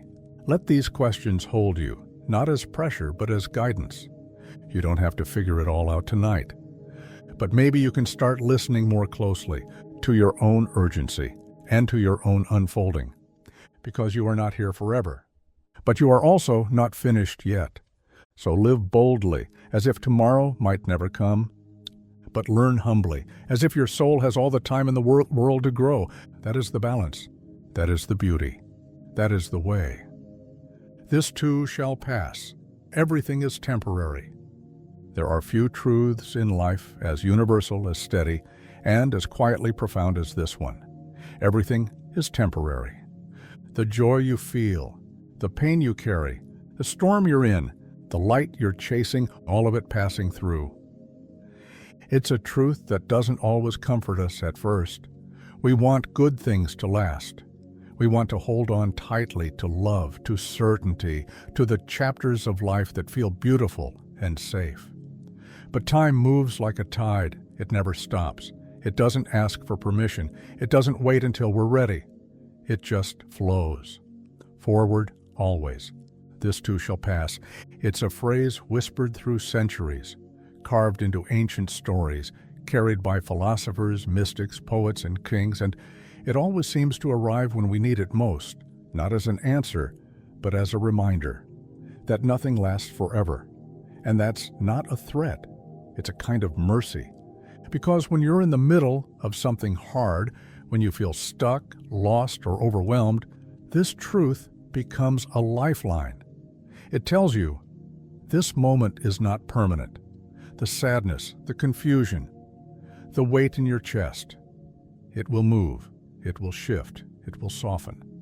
Maybe not all at once, maybe not today, but eventually, always. Nothing stays the same. And that's the very nature of life. Pain may visit, but it doesn't set up camp forever. Loneliness may echo, but even it will fade with time and connection. Fear may rise, but it doesn't have to rule you. Whatever you're carrying now, it is not your final state. Just like the seasons shift, just like day turns into night and back again, you too are always in motion. And this truth isn't just for the hard times, it's for the beautiful ones too. Because when we remember that the good moments are temporary, we start to cherish them more deeply. We stop rushing. We soak them in. We savor the sound of a loved one's voice. We notice the way the sunlight lands on our skin. We pay attention because we know it won't always be this way. And that's what makes it sacred. You can't freeze time, but you can live more fully inside of it. And when things begin to fall apart, as they sometimes do, you can lean into the rhythm of impermanence. You can remind yourself, I've been here before. I've felt the weight of difficulty. I've been uncertain. I've been afraid. And still, I'm here, still breathing, still moving. You've survived every ending, every low, every heartbreak. You've felt things you thought you'd never recover from, and yet you're still becoming. You're still growing. Because nothing stays the same, not even you. Tonight, as you lie here, your breath soft, your body beginning to release, let this truth settle into your bones. This too shall pass. Whatever is weighing on your mind, whatever you're trying to fix or understand or hold on to, it's okay to set it down for a while. You don't have to solve everything tonight. You don't have to have all the answers. You don't even have to feel okay. You only need to remember that this moment is just a moment. And moments pass. Storms move through. Wounds heal. Grief fades into gratitude. Even joy transforms into something quieter, deeper, more lasting. Life is not meant to be held. It's meant to be experienced, moment by moment, breath by breath, change by change. And when we stop fighting the truth of impermanence, we stop suffering so much. We learn to ride the waves instead of drowning in them. We learn to let go again and again and trust that the current is carrying us somewhere meaningful, even when we don't yet know where. So breathe now, not with urgency, not with effort, but with trust. This moment will pass, the next will rise, and you will keep unfolding. Nothing stays, but nothing is lost. Everything becomes something else. And when you wake tomorrow, you'll be standing in a new moment, with new light, new air, new space to begin again. Don't add to the chaos. Inner peace is contagious. The world can feel heavy sometimes, loud, fast, unpredictable. A constant stream of demands, reactions, opinions, emotions. It's easy to get swept up in the noise, to feel like you have to match the energy around you just to keep up, to mirror the tension, the urgency, the fear. And without even realizing it, you can begin to contribute to the very chaos you wish would quiet down. But there is another way, a quieter way, a more intentional way. A way that doesn't require escaping the world, but simply not becoming it. A way that starts not with trying to change everything around you, but with choosing to protect your own peace and letting that peace ripple outward. Don't add to the chaos. That's the invitation. Not because chaos is always avoidable, it isn't, but because your response is always yours. When everything feels like it's spinning, when people are reacting, when situations are uncertain, when emotions are high, you have a choice. You can join the noise, feed the fire, match the fear, or you can become a still point in the storm, not because you're above it, but because you know that peace is not passive. It's powerful. Inner peace is not a luxury. It's not something you find only when life is perfect. It's a discipline, a daily return to presence. A refusal to let the external world determine your internal state. And when you carry that kind of calm, it's not just for you, it's for everyone around you. Peace is contagious, just like chaos is.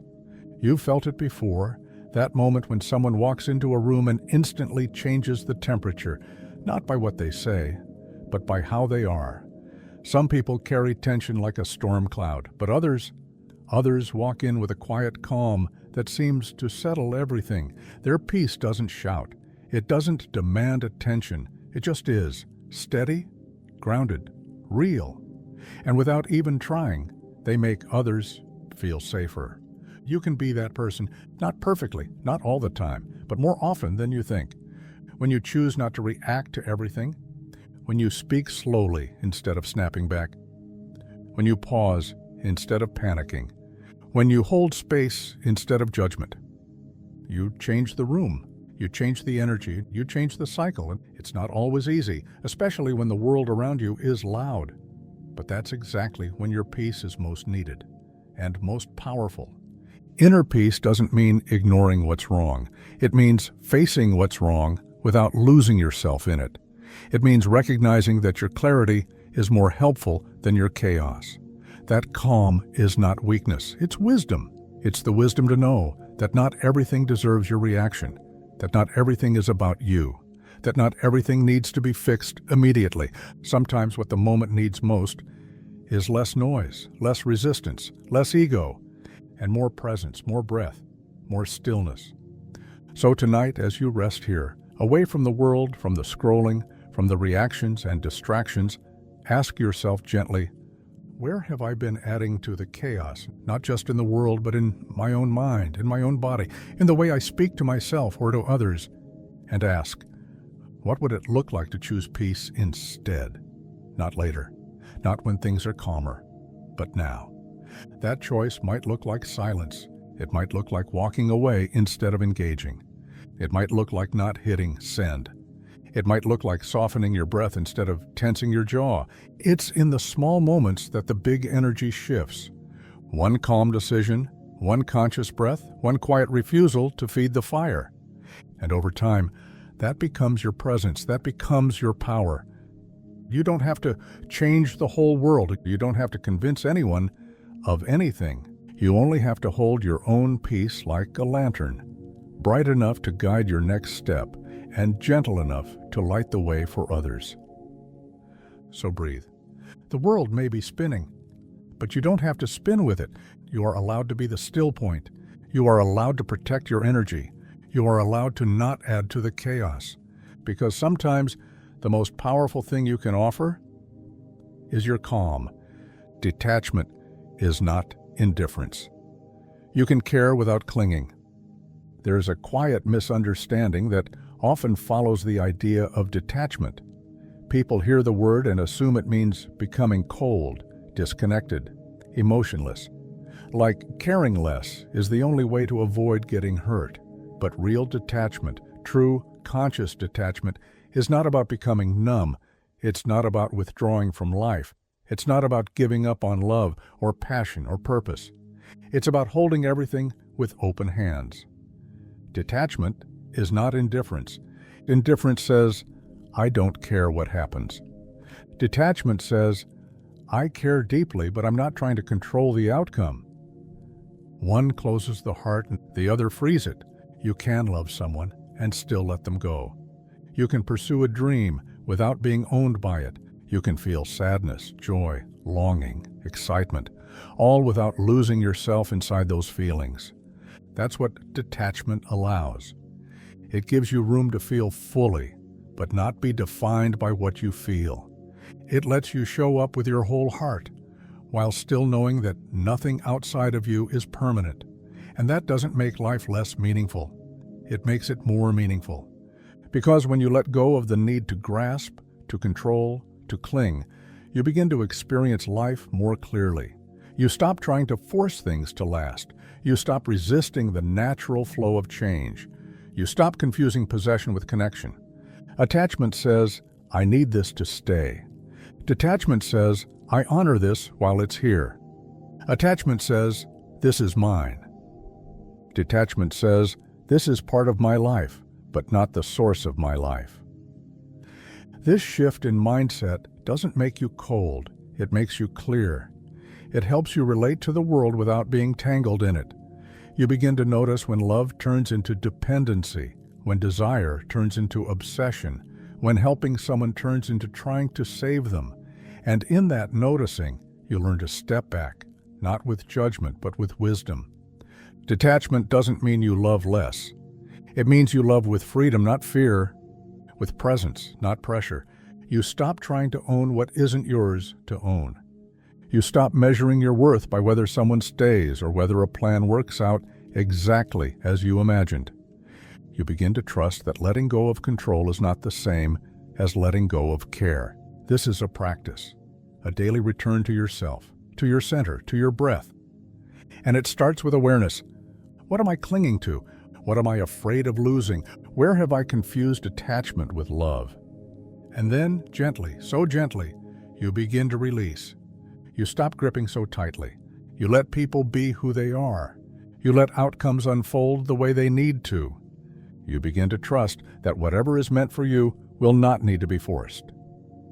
Imagine standing at the edge of a river. In your hands, you're holding a leaf. You love the shape of it, the color, the way it feels in your fingers. And then you release it into the current. You watch it float. You let it go, not because it wasn't meaningful, but because it was. Because you trust that letting go honors the truth of the moment. That's detachment. It's not rejection. It's not disconnection. It's reverence. It's trust. It's the wisdom to know that holding on too tightly can keep something from becoming what it's meant to be. So tonight, as you rest, ask yourself, where am I holding on too tightly? What might shift in me if I let go of control, not of care, but of clinging? What peace might I feel if I stopped trying to make things stay and started trusting what flows? You are allowed to care deeply. You are allowed to feel fully. And you are also allowed to protect your peace. Let love be light. Let joy be free. Let people be who they are. And let yourself rest in the stillness of non-attachment. Because peace isn't found in grasping. It's found in the gentle open hand. The universe is not personal. It's not against you or for you. We all have moments when it feels like the world is working against us. Plans collapse, people leave, timing fails, and somewhere deep in the heart, a quiet voice starts to whisper, "Why is this happening to me?" It's a very human question, one that comes from the desire to make sense of chaos, to assign meaning to discomfort, to find a reason when things feel senseless. But as much as we long for the world to make personal sense, there's a deeper truth, one that can feel harsh at first, but strangely freeing once you let it in. The universe is not personal. It's not plotting against you. It's also not promising to protect you. It simply is. The forces that shape your life, nature, time, chance, change, are not enemies or allies. They are not keeping score. They are not handing out rewards or punishments. They don't tailor their movements to your feelings or your plans. The rain doesn't fall because you've done something wrong. The earthquake doesn't shake because of a decision you made.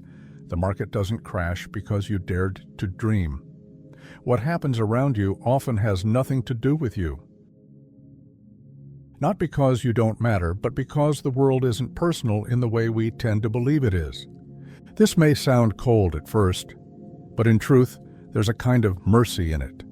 Because if the universe isn't against you, then your struggles are not some cosmic injustice. They're not proof that you're broken or cursed or unlucky. They're just part of life unfolding, like waves in the ocean. They come and go. They rise and fall. And you are simply living through them, not being targeted by them. That shift in perspective takes you out of victimhood. It returns your power to you. It reminds you that while you may not control the tide, you always have the ability to choose how you stand in the surf.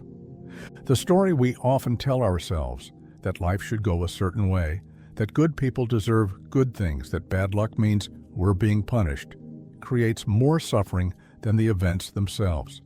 We cling to an imagined sense of fairness, a belief that if we do everything right, nothing bad should happen. But life is not a reward system. It's not a test. It's not a moral equation to be solved. It is unpredictable. It is complex. And in many ways, it's indifferent. Yet, that indifference is what creates space for your freedom. Because if the universe isn't orchestrating your pain for some hidden purpose, you can stop trying to find a reason for every setback. You can stop blaming yourself for what you couldn't control. You can stop waiting for everything to make sense before you allow yourself peace. What if you could let go of the need to be at the center of everything that happens?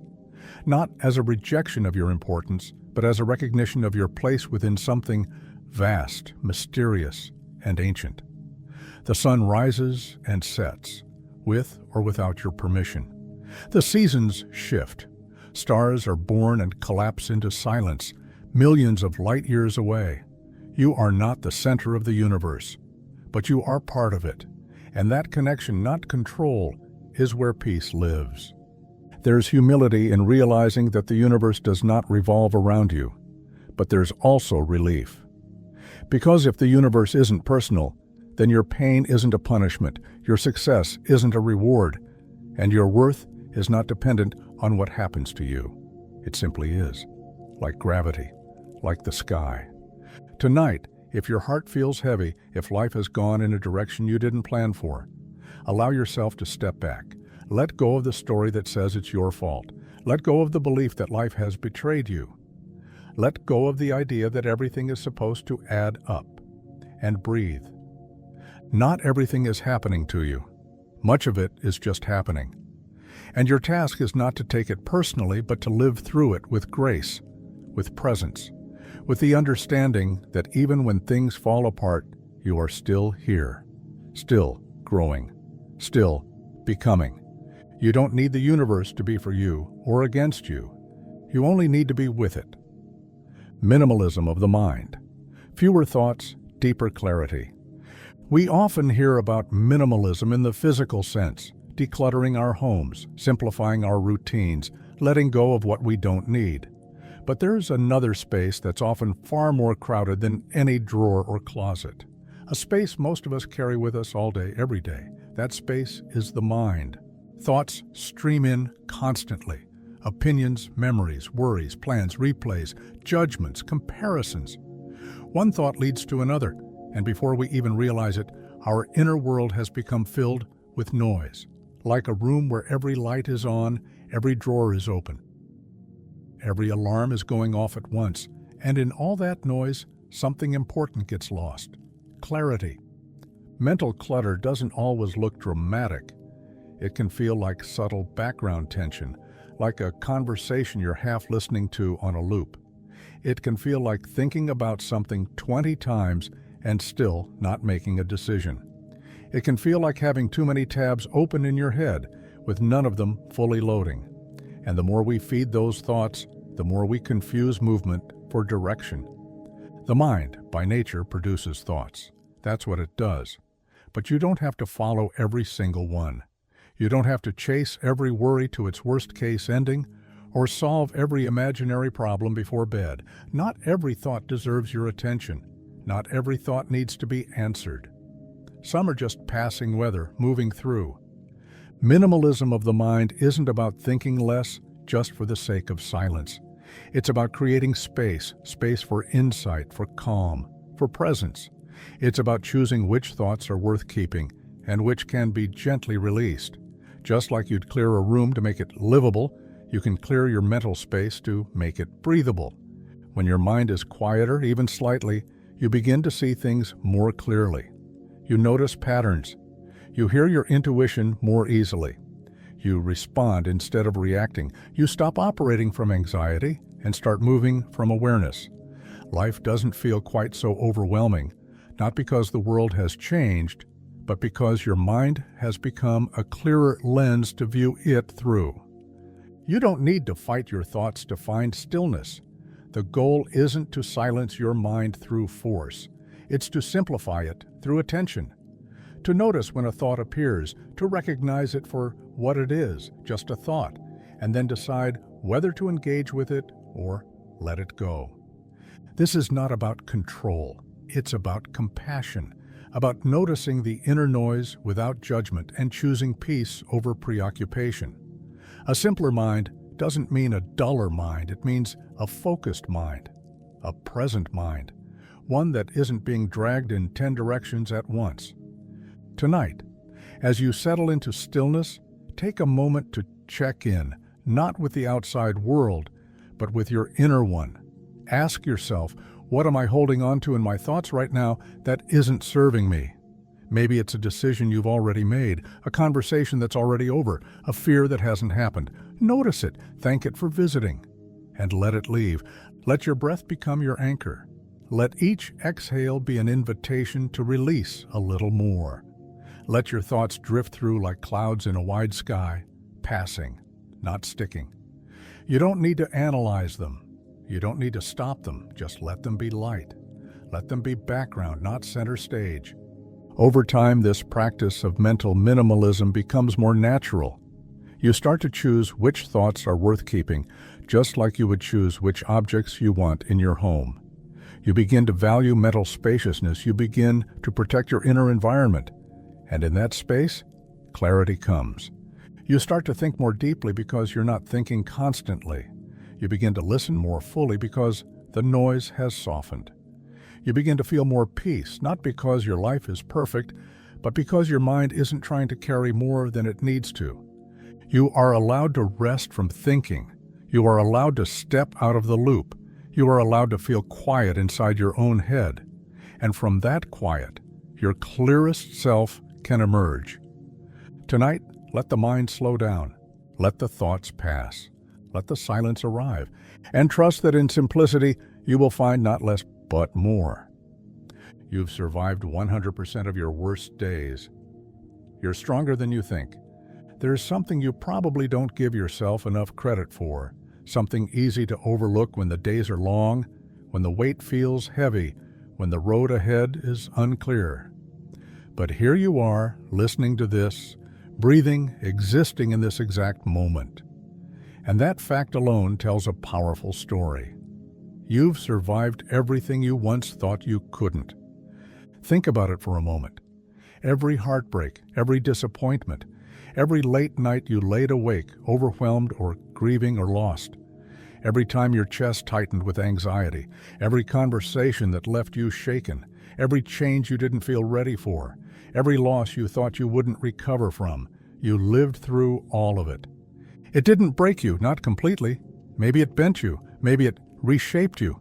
Maybe it left marks that still ache from time to time, but you're still here, still showing up, still becoming. We don't often think of survival as strength, especially when it doesn't feel graceful.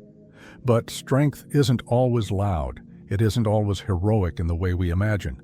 Sometimes it looks like getting out of bed when your heart is heavy. Sometimes it looks like taking one small step when the big picture is too overwhelming.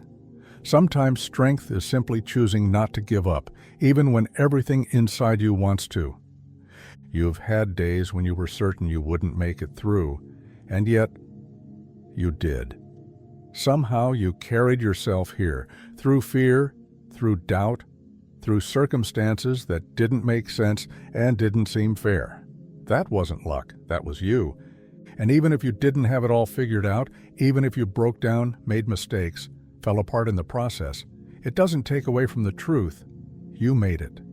And that means you can make it through whatever comes next too.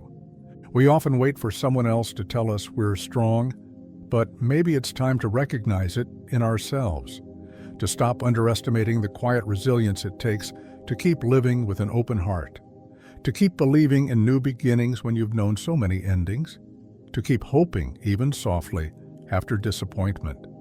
There's a kind of power in knowing that your past didn't define your limit. It revealed your depth. Even if things didn't turn out the way you hoped, even if you're still healing, even if you're not where you thought you'd be by now, you've survived 100% of your worst days. And not everyone can say that with the same kind of honesty. You've earned your strength, not through perfection, but through persistence. This doesn't mean you won't face hard things again. Life will continue to challenge you. But the next time it does, you'll have something you didn't have before. Evidence. Proof that you've walked through fire and found your way forward. Proof that you felt lost and still found your way home. Proof that you've endured more than most people know, and you've done it with a courage you might not even recognize in yourself yet. So tonight, as your body begins to settle, take a moment to honor that. Not with a loud celebration, not with a list of achievements, but with a quiet acknowledgement. I've come a long way. Maybe farther than you thought possible. Maybe farther than you've ever told anyone. You don't need to have everything figured out. You don't need to feel strong every day. But it's okay to trust in the strength that's already within you. The strength that's been there all along. You don't need to earn it. You just need to remember it. Ask yourself gently, what have I come through that I once thought would break me? What strength was revealed in me that I didn't know I had? And then, breathe. Let go of the pressure to be perfect. Let go of the story that says you're behind.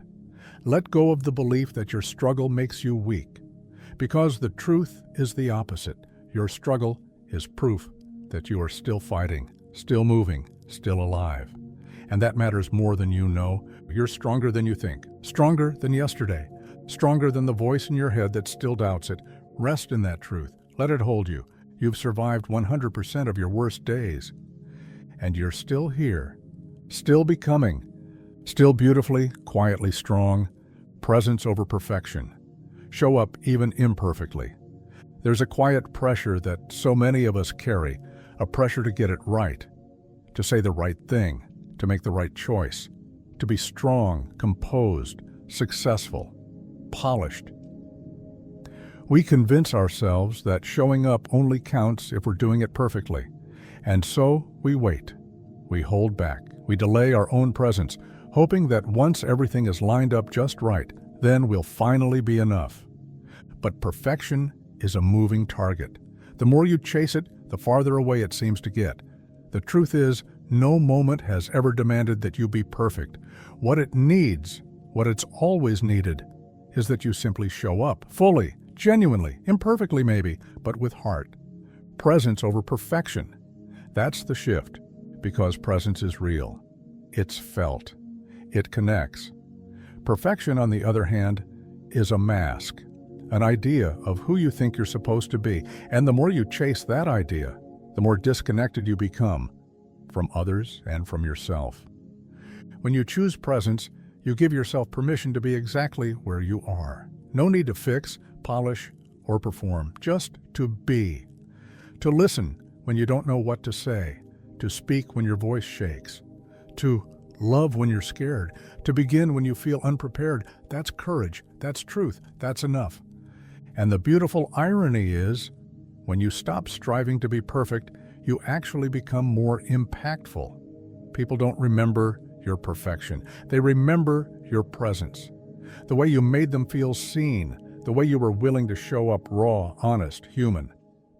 That's what creates connection. That's what leaves a mark. You weren't born to impress the world. You were born to experience it, to engage with it, to walk through it fully awake, even if your steps aren't graceful all the time, even if you stumble, even if your hands shake. That's real living. That's where meaning lives. So many of us carry the belief that we have to earn our place by doing things right, that if we're flawed, we should step back, stay quiet, wait until we've figured it out. But life doesn't ask you to arrive perfect, it asks you to arrive open, and presence is about just that, arriving. Not perfectly, but truthfully. Think of all the moments you might have missed because you were too busy perfecting them. The times you didn't speak up because you weren't sure you'd say it well, the opportunities you didn't take because you weren't sure you'd succeed, the people you didn't get close to because you weren't sure you were ready. That's what perfection costs. Presence. But when you begin to loosen your grip on being flawless, something softer takes its place. You begin to show up in ways that are lighter, freer, more alive. You laugh more. You forgive faster. You allow the messiness of life to be what it is, unpredictable, imperfect, and absolutely worth living through. Presence doesn't need to be polished. It just needs to be true. Tonight, as you rest, let go of the need to have all the answers. Let go of the voice that says, you'll be enough when. Let go of the story that says you have to earn your place in the world by getting everything just right. You are allowed to be unfinished. You are allowed to be unsure. You are allowed to show up as you are, not who you think you should be. Ask yourself gently, where have I been holding back, waiting to be perfect? What would it feel like to just show up as myself? What would I gain if I chose presence instead of perfection? You don't need to prove anything. You just need to be here, in this moment, in this breath, in this life that doesn't require your perfection, just your attention. So breathe in. Let your shoulders drop. Let the pressure soften. You're not behind. You're not broken. You're not failing. You're just human. And that's more than enough. Presence over perfection, always. Observe. Don't absorb. Stay aware without being overwhelmed.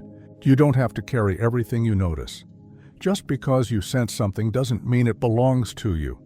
Just because you feel the weight of someone else's emotion, or the pressure of a situation, or the pull of the energy in a room, doesn't mean it's yours to hold. You are allowed to witness the world without becoming tangled in it. You are allowed to observe without absorbing.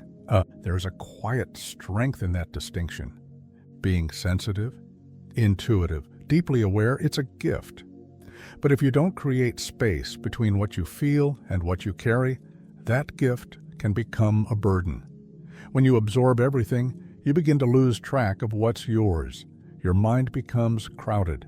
Your emotions become tangled. Your body tightens under the pressure of what doesn't even belong to you. Observation is the key to clarity. It allows you to stand in the middle of the world and see it, really see it, without letting it sink into your bones.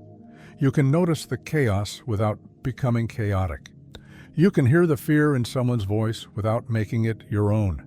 You can be present with someone's pain without wearing it like a second skin. This is not detachment. It's not coldness. It's boundaries rooted in awareness. It's compassion with edges. Absorbing everything doesn't make you more caring. It just makes you more drained. There's a difference between empathy and entanglement, between being a witness and being a sponge. And the more you begin to practice this awareness, to observe, to stay open, to hold space, you begin to find a deeper kind of balance, one where you're available to life, but not consumed by it. This boundary isn't built by shutting the world out. It's built by anchoring yourself within it. When you're grounded in your breath, your body, your inner stillness, you can let the world move around you. You can let it flow through your awareness instead of into your identity. It's like standing in a river. You feel the current. You feel the coolness of the water. But you don't get swept away. You're rooted. You're steady. You are not the river. You are the one observing its movement. This matters because the world will never stop moving. People will always carry emotions that rise and fall. There will always be moments that ask you to hold space, to listen, to care. But you are not meant to carry it all inside you.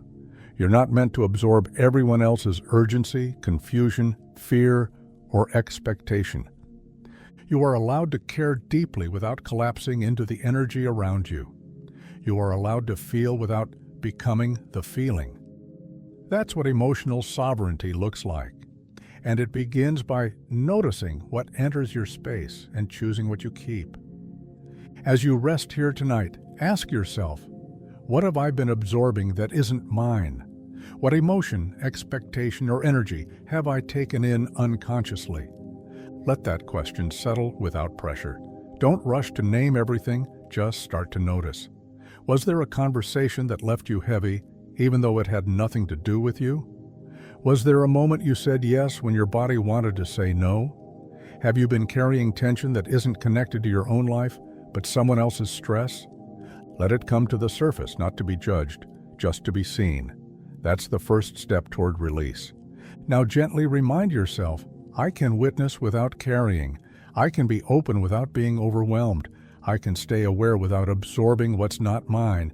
Feel that truth in your breath, in the space behind your forehead, in your chest, in the softness of your shoulders.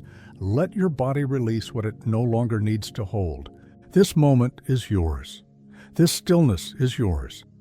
You don't need to carry the weight of the world to be part of it. You don't need to absorb the energy of others to understand them. You don't need to become the pain to be present with it. You are allowed to observe. You are allowed to step back. You are allowed to stay whole, even in a world that constantly asks you to split yourself open. The world will keep spinning. Emotions will rise and fall, but you can remain grounded, steady, soft, aware. You are not a sponge. You are not a mirror. You are a soul with space to feel without the burden to carry it all. Observe, let it pass, and rest in your own peace. Comparison is the thief of joy. Your path is yours alone. It's easy to look sideways, to glance over at someone else's life and start measuring your own by what you see, their success, their relationship, their timeline, their confidence, their version of happiness. It sneaks up subtly, this act of comparison, often quiet, but persistent. And if you're not careful, it becomes a lens that colors everything you do, not because something is wrong with your life, but because you're looking at it through someone else's story. We've been taught in 1,000 subtle ways to compare ourselves. From a young age, we're measured, ranked, scored, told where we stand, taught to aim higher, be faster, do more. Somewhere along the way, we start believing that our worth lives outside of ourselves, in numbers, in recognition, in keeping pace with everyone else. But what we're rarely told is that comparison doesn't bring clarity. It brings confusion. It doesn't inspire. It distorts. Comparison is the thief of joy. It doesn't just make you question what you have. It makes you forget why it ever mattered to you in the first place. You start to lose sight of your own path. You stop hearing your own voice. You begin to chase what looks good on someone else, rather than what feels right for you. And that's the real danger. Not just that comparison makes you feel small, but that it pulls you away from yourself. But here's the truth. No one else's journey will ever look like yours. And it's not supposed to. Your timing, your growth, your becoming. It's all unfolding exactly as it needs to, not according to anyone else's schedule, but according to something much deeper, something uniquely yours. There's no universal timeline, no fixed destination. Life isn't a race, it's not a ladder, it's not a checklist, it's a landscape, wide, varied, unpredictable. And your path through it will look different from everyone else's. That difference isn't a flaw. It's your fingerprint. It's your story. And it's worthy of respect, even when it's messy, even when it's slower than you thought it would be, even when you're still figuring things out. And what you see in others is rarely the whole truth anyway. You're comparing your behind the scenes to someone else's highlight reel. Their outward confidence might mask their inner doubts. Their success might come with unseen sacrifices. Their timeline might be shaped by circumstances you'll never know. The view from the outside is never the full story. So instead of measuring yourself against others, start asking better questions. What matters to me? What feels true in my body, in my heart? What kind of life am I actually building, not to impress, but to feel alive inside of? Let that be your compass. And when you notice comparison creeping in, and it will, because you're human, don't shame yourself for it. Just notice it, pause, breathe, and gently remind yourself that you're not behind. You're not failing. You're just on a different path, one that no one else has ever walked before. Tonight, as your body softens and your thoughts begin to quiet, ask yourself this: where have I been measuring my worth against someone else's timeline? Where have I mistaken their success as a reflection of my inadequacy? Let that awareness be tender. Let it be enough to begin the process of coming home to yourself. Because you are not here to compete.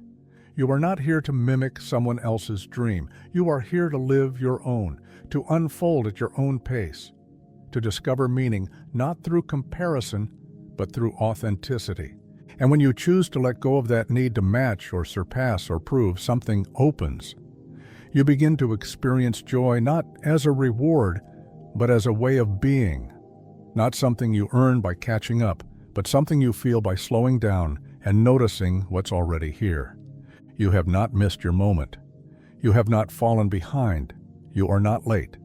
You are right on time for your life. So rest now. Let others walk their path. Let them shine their own way and turn inward. Turn toward what's real for you, toward what's waiting to be lived. Not later, not perfectly, but now. Your joy lives there, not in comparison, but in presence. Pain is the price of growth. No flowers without dirt. Growth doesn't happen in perfect conditions. It doesn't bloom out of comfort. It doesn't rise from ease. Growth begins in pressure, in discomfort, in places we'd rather avoid. It begins where things crack open, where what was familiar no longer fits, and what's ahead isn't yet clear. That's where growth lives, not in the light, but in the stretch between who we've been and who we're becoming. And in that stretch, there's pain. We don't talk about that enough, the honest truth that evolution hurts. That change, even when it's good, is often uncomfortable. It asks something from us. It shakes things loose. It breaks down what we no longer need so we can build something new in its place. And that breaking down? It's rarely quiet. It comes with grief, uncertainty, confusion, but it also comes with possibility. There's no growth without pain, and there are no flowers without dirt. We all want the bloom, the beauty, the breakthrough, the transformation, but we forget that the flower starts in the soil, in the dark, pushed down, buried under layers. It has to struggle upward through weight and resistance before it ever reaches the sun, and you are no different. When you're in a painful chapter, it's tempting to see it as wrong, to assume something is broken, to feel like you're failing simply because you're hurting. But pain is not always a sign that something's going wrong. Sometimes it's the clearest sign that something important is happening. Something is shifting, realigning, awakening, stretching you beyond what you once thought was possible. The truth is, most of the strength you have today, you earned in your hardest moments. Not when things were easy, but when they weren't. When you had to find a way through the dark, when you had to keep going without a map, when you kept showing up for yourself even when it felt like nothing was changing. You learned resilience not in your comfort, but in your struggle. You learned patience when things didn't move at your pace. You learned compassion after your heart had been broken and stitched back together. Pain leaves something behind when you let it, a deeper version of you, a softer wisdom, a stillness that doesn't shake so easily. That doesn't mean you have to love the pain. It doesn't mean you seek it out or pretend it's beautiful. It just means that when it shows up, you can stop resisting it so fiercely. You can stop seeing it as punishment and start recognizing it as part of the process. You can let it do what it came to do: teach you, transform you, prepare you. Growth is not linear. Some seasons are quiet. Some feel like falling backward. Some look like nothing is happening at all, while beneath the surface, everything is changing. Don't rush to escape those seasons. Don't rush to label them as failure. The seed doesn't bloom overnight. It dissolves before it becomes anything new. It breaks apart underground, hidden. And only when it's broken enough, only when it's let go of what it used to be, can it begin to rise. That breaking is not the end, it's the beginning. So if you're in a season of pain right now, hold this close. There is something trying to grow in you. You may not see it yet. You may not understand it. But it's happening. Something is rearranging, making space, shifting you. Ask yourself gently, what is this pain trying to show me? What part of me is being reshaped? What might this discomfort be preparing me for? There are no shortcuts through this part, no quick fixes, but there is meaning, there is movement, there is growth, even here, especially here. Tonight, as you rest, don't run from what hurts. Just notice it, breathe into it. Let it be a reminder that you are alive, and that your soul is stretching into a new shape. Not one that fits someone else's story, but one that fits you more honestly than ever before. Pain is the price of growth, but so is beauty, so is strength, so is becoming. Let the dirt do its work. Let the discomfort shape you. Let yourself rise, one breath, one moment at a time. Because just like every flower that's ever bloomed, you are growing something beautiful. From what once felt like darkness, freedom lies in discipline. Limits can create true liberty. When most people think of freedom, they picture wide open spaces, the ability to do whatever they want, whenever they want. No restrictions, no boundaries, just choice stretched out endlessly in every direction. And in a way, that sounds like freedom. But when you really live inside that version of it, when there are no limits, no commitments, no structure, you start to notice something else. It doesn't always feel like liberation. It feels like chaos. Because without direction, movement becomes restless. Without boundaries, choices become overwhelming. And without discipline, freedom becomes fleeting. We don't often think of discipline as freedom. It sounds like the opposite, like a kind of constraint, like something that takes away our options. But look closer. The people who seem most free, the ones who move through life with clarity, with purpose, with steadiness, those people didn't get there by doing whatever they felt like in the moment. They got there through practice, through boundaries, through structure. Discipline is the path to deeper freedom because it creates the conditions for you to thrive rather than drift. Think about it. The writer who finishes their novel, the athlete who performs at their peak, the artist who brings their vision to life, they all follow a rhythm. They show up when it's inconvenient. They say no to things that seem tempting in the short term so they can say yes to what matters in the long term. And from the outside, it might look like they're sacrificing spontaneity. But what they're really doing is protecting their potential. And that's where the truest kind of freedom lives, not in doing everything, but in doing what matters most. Discipline doesn't remove your choices. It refines them. It clears the noise. It removes the endless distractions that pull you away from yourself. It allows you to focus, to go deep, to grow. It asks you to make agreements with yourself and then keep them. Not because you're being forced to, but because you respect your own path enough to follow it with intention. Freedom without discipline often turns into avoidance. We call it flexibility, but really it's a way of escaping discomfort, of delaying growth, of staying in motion without direction. But that kind of freedom usually costs us something bigger: consistency, mastery, peace of mind. Discipline gives you something solid to stand on. It creates habits that support you when motivation fades. It gives shape to your days. It helps you show up with your whole self instead of waiting until you feel like it. Because the truth is, Most of the time, you won't feel like it. You'll be tired. You'll be distracted. You'll want the easier option. But discipline says, this matters more than how I feel in this moment.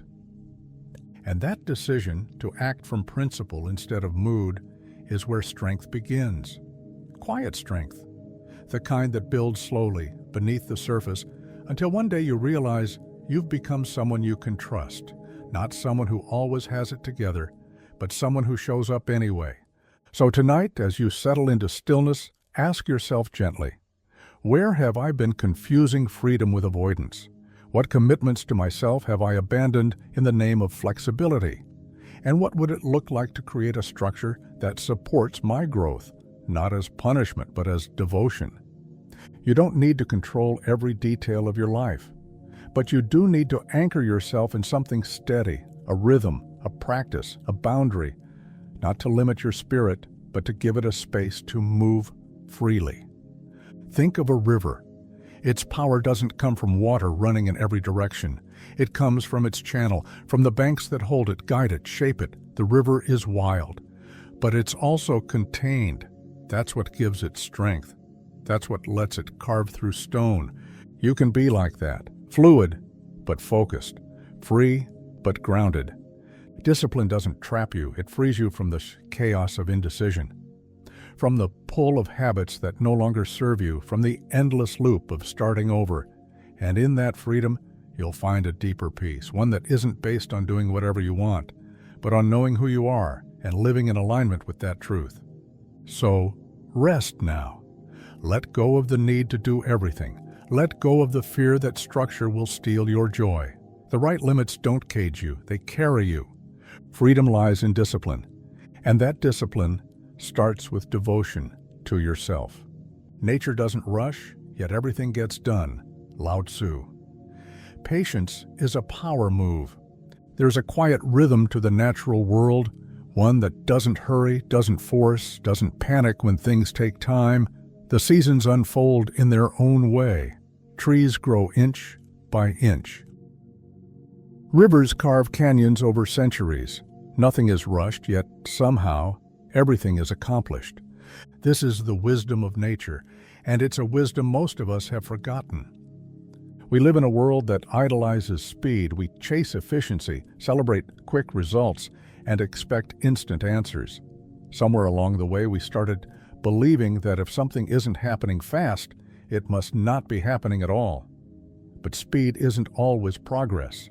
Urgency isn't always clarity, and more often than not, rushing leads us away from where we're meant to be, not closer.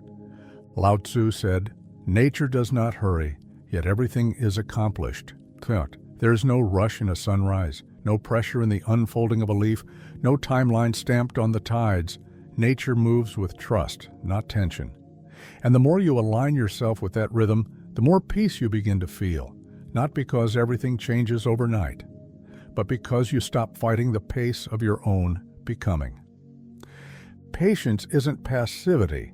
It's not sitting back and doing nothing. It's not waiting endlessly without direction. Patience is presence. It's the ability to hold space for something to unfold without trying to force it open. It's trusting the process even when you don't see results. It's understanding that just because you can't see the roots growing doesn't mean they're not deepening beneath the surface. So many of the most important changes in your life won't happen with fanfare. They'll happen quietly, over time. The healing, the growth, the shifting of old patterns. These are slow miracles. They ask for consistency, not speed, for softness, not urgency. Think of the times you rushed into something, trying to get ahead, trying to push things into place, and ended up exhausted, disappointed, or further away from yourself. Now think of the times you waited, watched, listened. The times you gave space, the times you trusted your own timing, even when it felt uncertain. That's not weakness, that's wisdom. And it's that kind of wisdom that gives birth to real change. Change that lasts. Change that grows from the inside out. Patience is a power move because it doesn't depend on outside validation. It doesn't beg for proof. It holds still in the face of doubt and says, "I'm still here. I'm still becoming." The truth is, you're not late, you're not behind, you're not missing anything, you're just unfolding at your own pace. And maybe the reason you don't feel peace isn't because you're off track. It's because you're trying to sprint through a season that was meant to teach you how to slow down. Everything meaningful takes time. Relationships, skill, confidence, clarity, and trying to rush through the middle only keeps you from experiencing the depth of it all. You don't plant a seed and dig it up the next day to check on its growth. You water it, you nourish it, you give it time. And that same patience, that same quiet care, is something you deserve to give yourself. So tonight, let yourself breathe a little deeper. Let go of the pressure to be further along. Let go of the story that says you need to have everything figured out by now. You're allowed to move slowly. You're allowed to grow quietly. You're allowed to rest in the process. Ask yourself softly, where have I been rushing something that needs time? What would it feel like to trust the pace of my own unfolding? What might I notice if I stopped forcing and started flowing instead? The oak tree was once a seed, buried in the dark. The mountain was once soft earth, shaped over millennia. And you, whoever you're becoming, are still in motion, even when it feels like you're standing still. Don't let urgency steal your peace. Don't let the world's noise drown out your own rhythm. Don't forget that nature never rushes, and still, everything gets done. You are not behind, you are on time, and patience, not pressure, will carry you forward.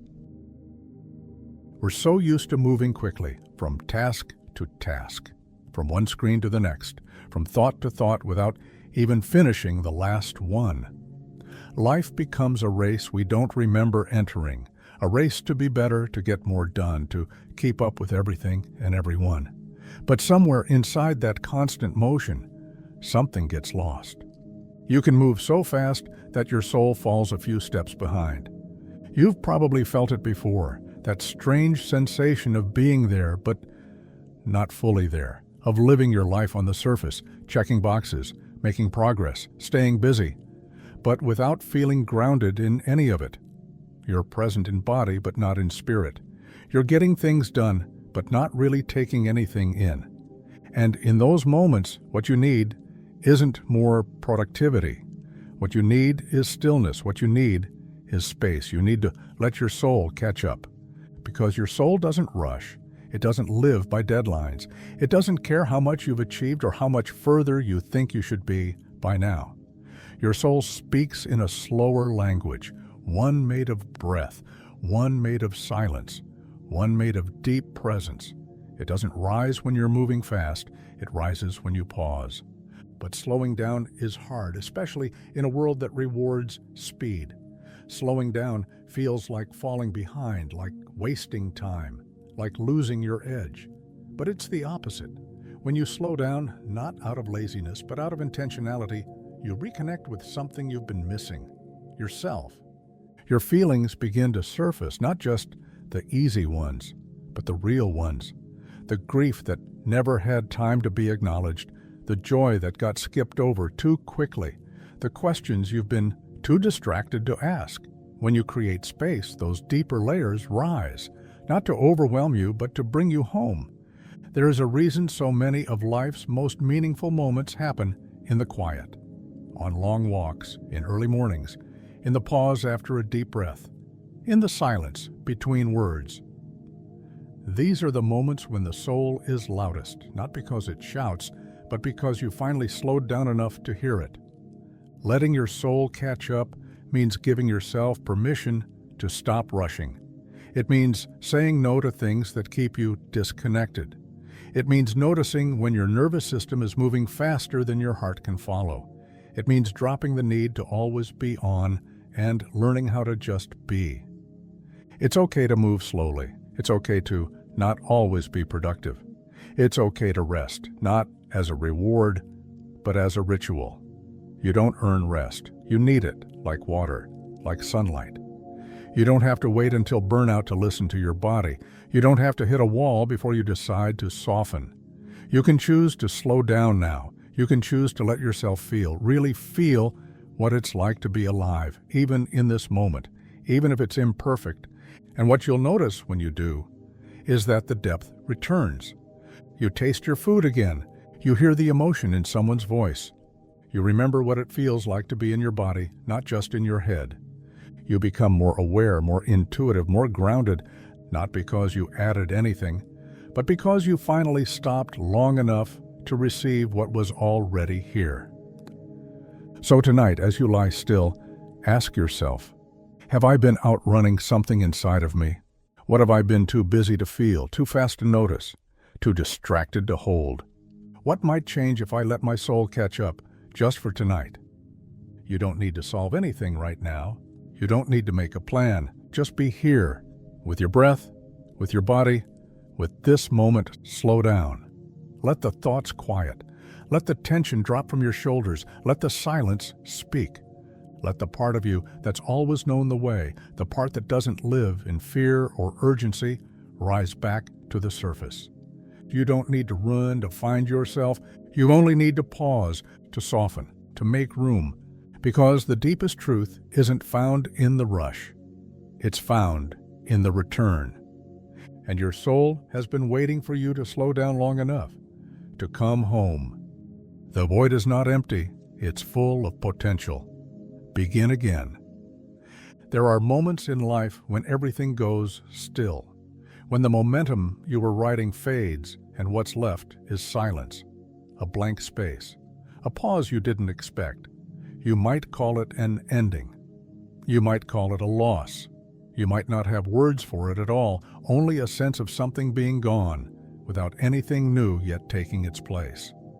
This space, this in-between, is what we often call the void, and it can feel unsettling, like being suspended in air, like standing in a room where nothing's been decided yet, no next step, no direction, just space, just quiet.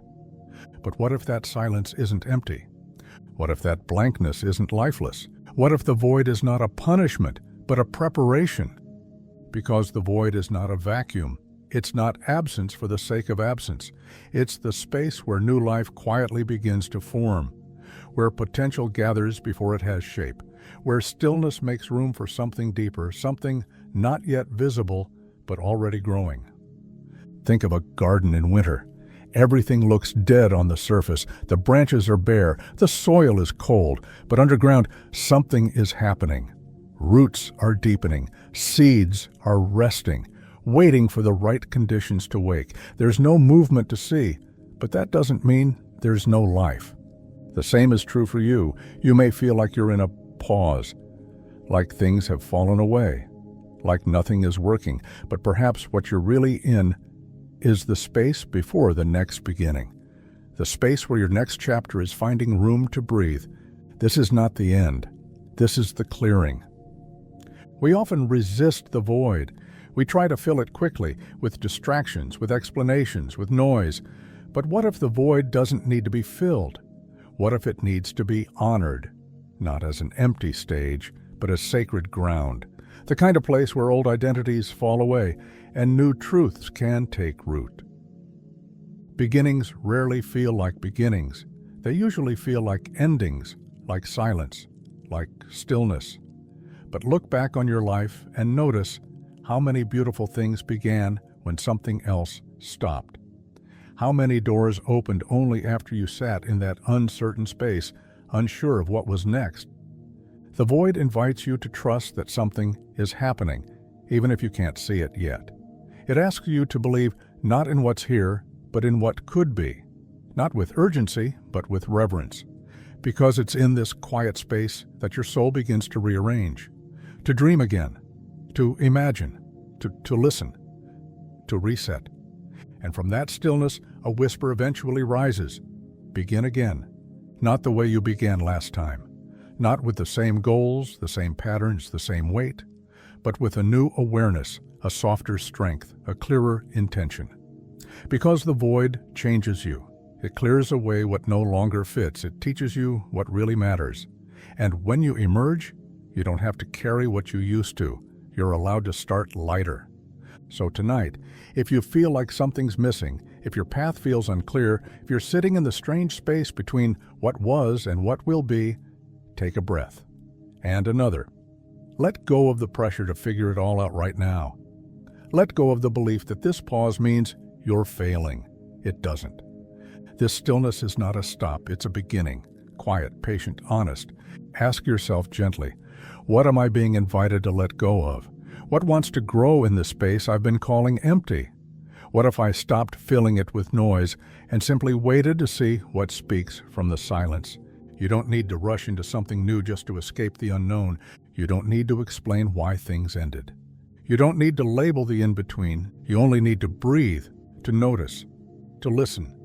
The void isn't empty. It's alive. It's spacious, not barren. It's still, not stuck. And within it lives every possibility, every new version of you waiting to be born, every dream you haven't yet dared to name. So rest here. Let your soul stretch out into the quiet. Let the unknown be gentle. And when you're ready, begin again. Every ending is a beginning in disguise. Nothing truly dies. It transforms. Endings have a way of arriving suddenly, even when we see them coming. A goodbye, a final page, a chapter closing with no clear outline of what comes next. Sometimes they come softly. Over time, something fades, drifts apart, stops resonating. Other times, they're sharp, immediate, and they leave us breathless. We're taught to fear endings, to treat them like losses, to believe that if something ends, it's gone. But endings are rarely just about disappearance. They're about transition. They're not voids. They're thresholds, moments of transformation disguised as closure, because nothing truly dies. It transforms. What once was doesn't vanish. It becomes something else, a memory, a lesson, a turning point, a new seed planted in the quiet aftermath. The job you outgrew becomes clarity about what you truly want. The relationship that ended becomes the reason you finally met yourself more fully. The version of you that no longer fits becomes the space for the one you're becoming. At first, it might feel like loss. It might feel like the ground beneath your feet has disappeared. That's natural. Because part of you is falling away, the part that held on, the part that built a home in something that's no longer meant to carry you forward. That's what makes endings hurt. They take the shape of something we once relied on. But here's the deeper truth. Endings don't erase meaning. They give it shape. They draw the line around the experience so we can begin to understand it, carry it, grow from it. If everything lasted forever, nothing would evolve. If nothing ended, we'd never move, never choose, never change. We'd never make room for what comes next. You've already lived through this cycle more times than you realize.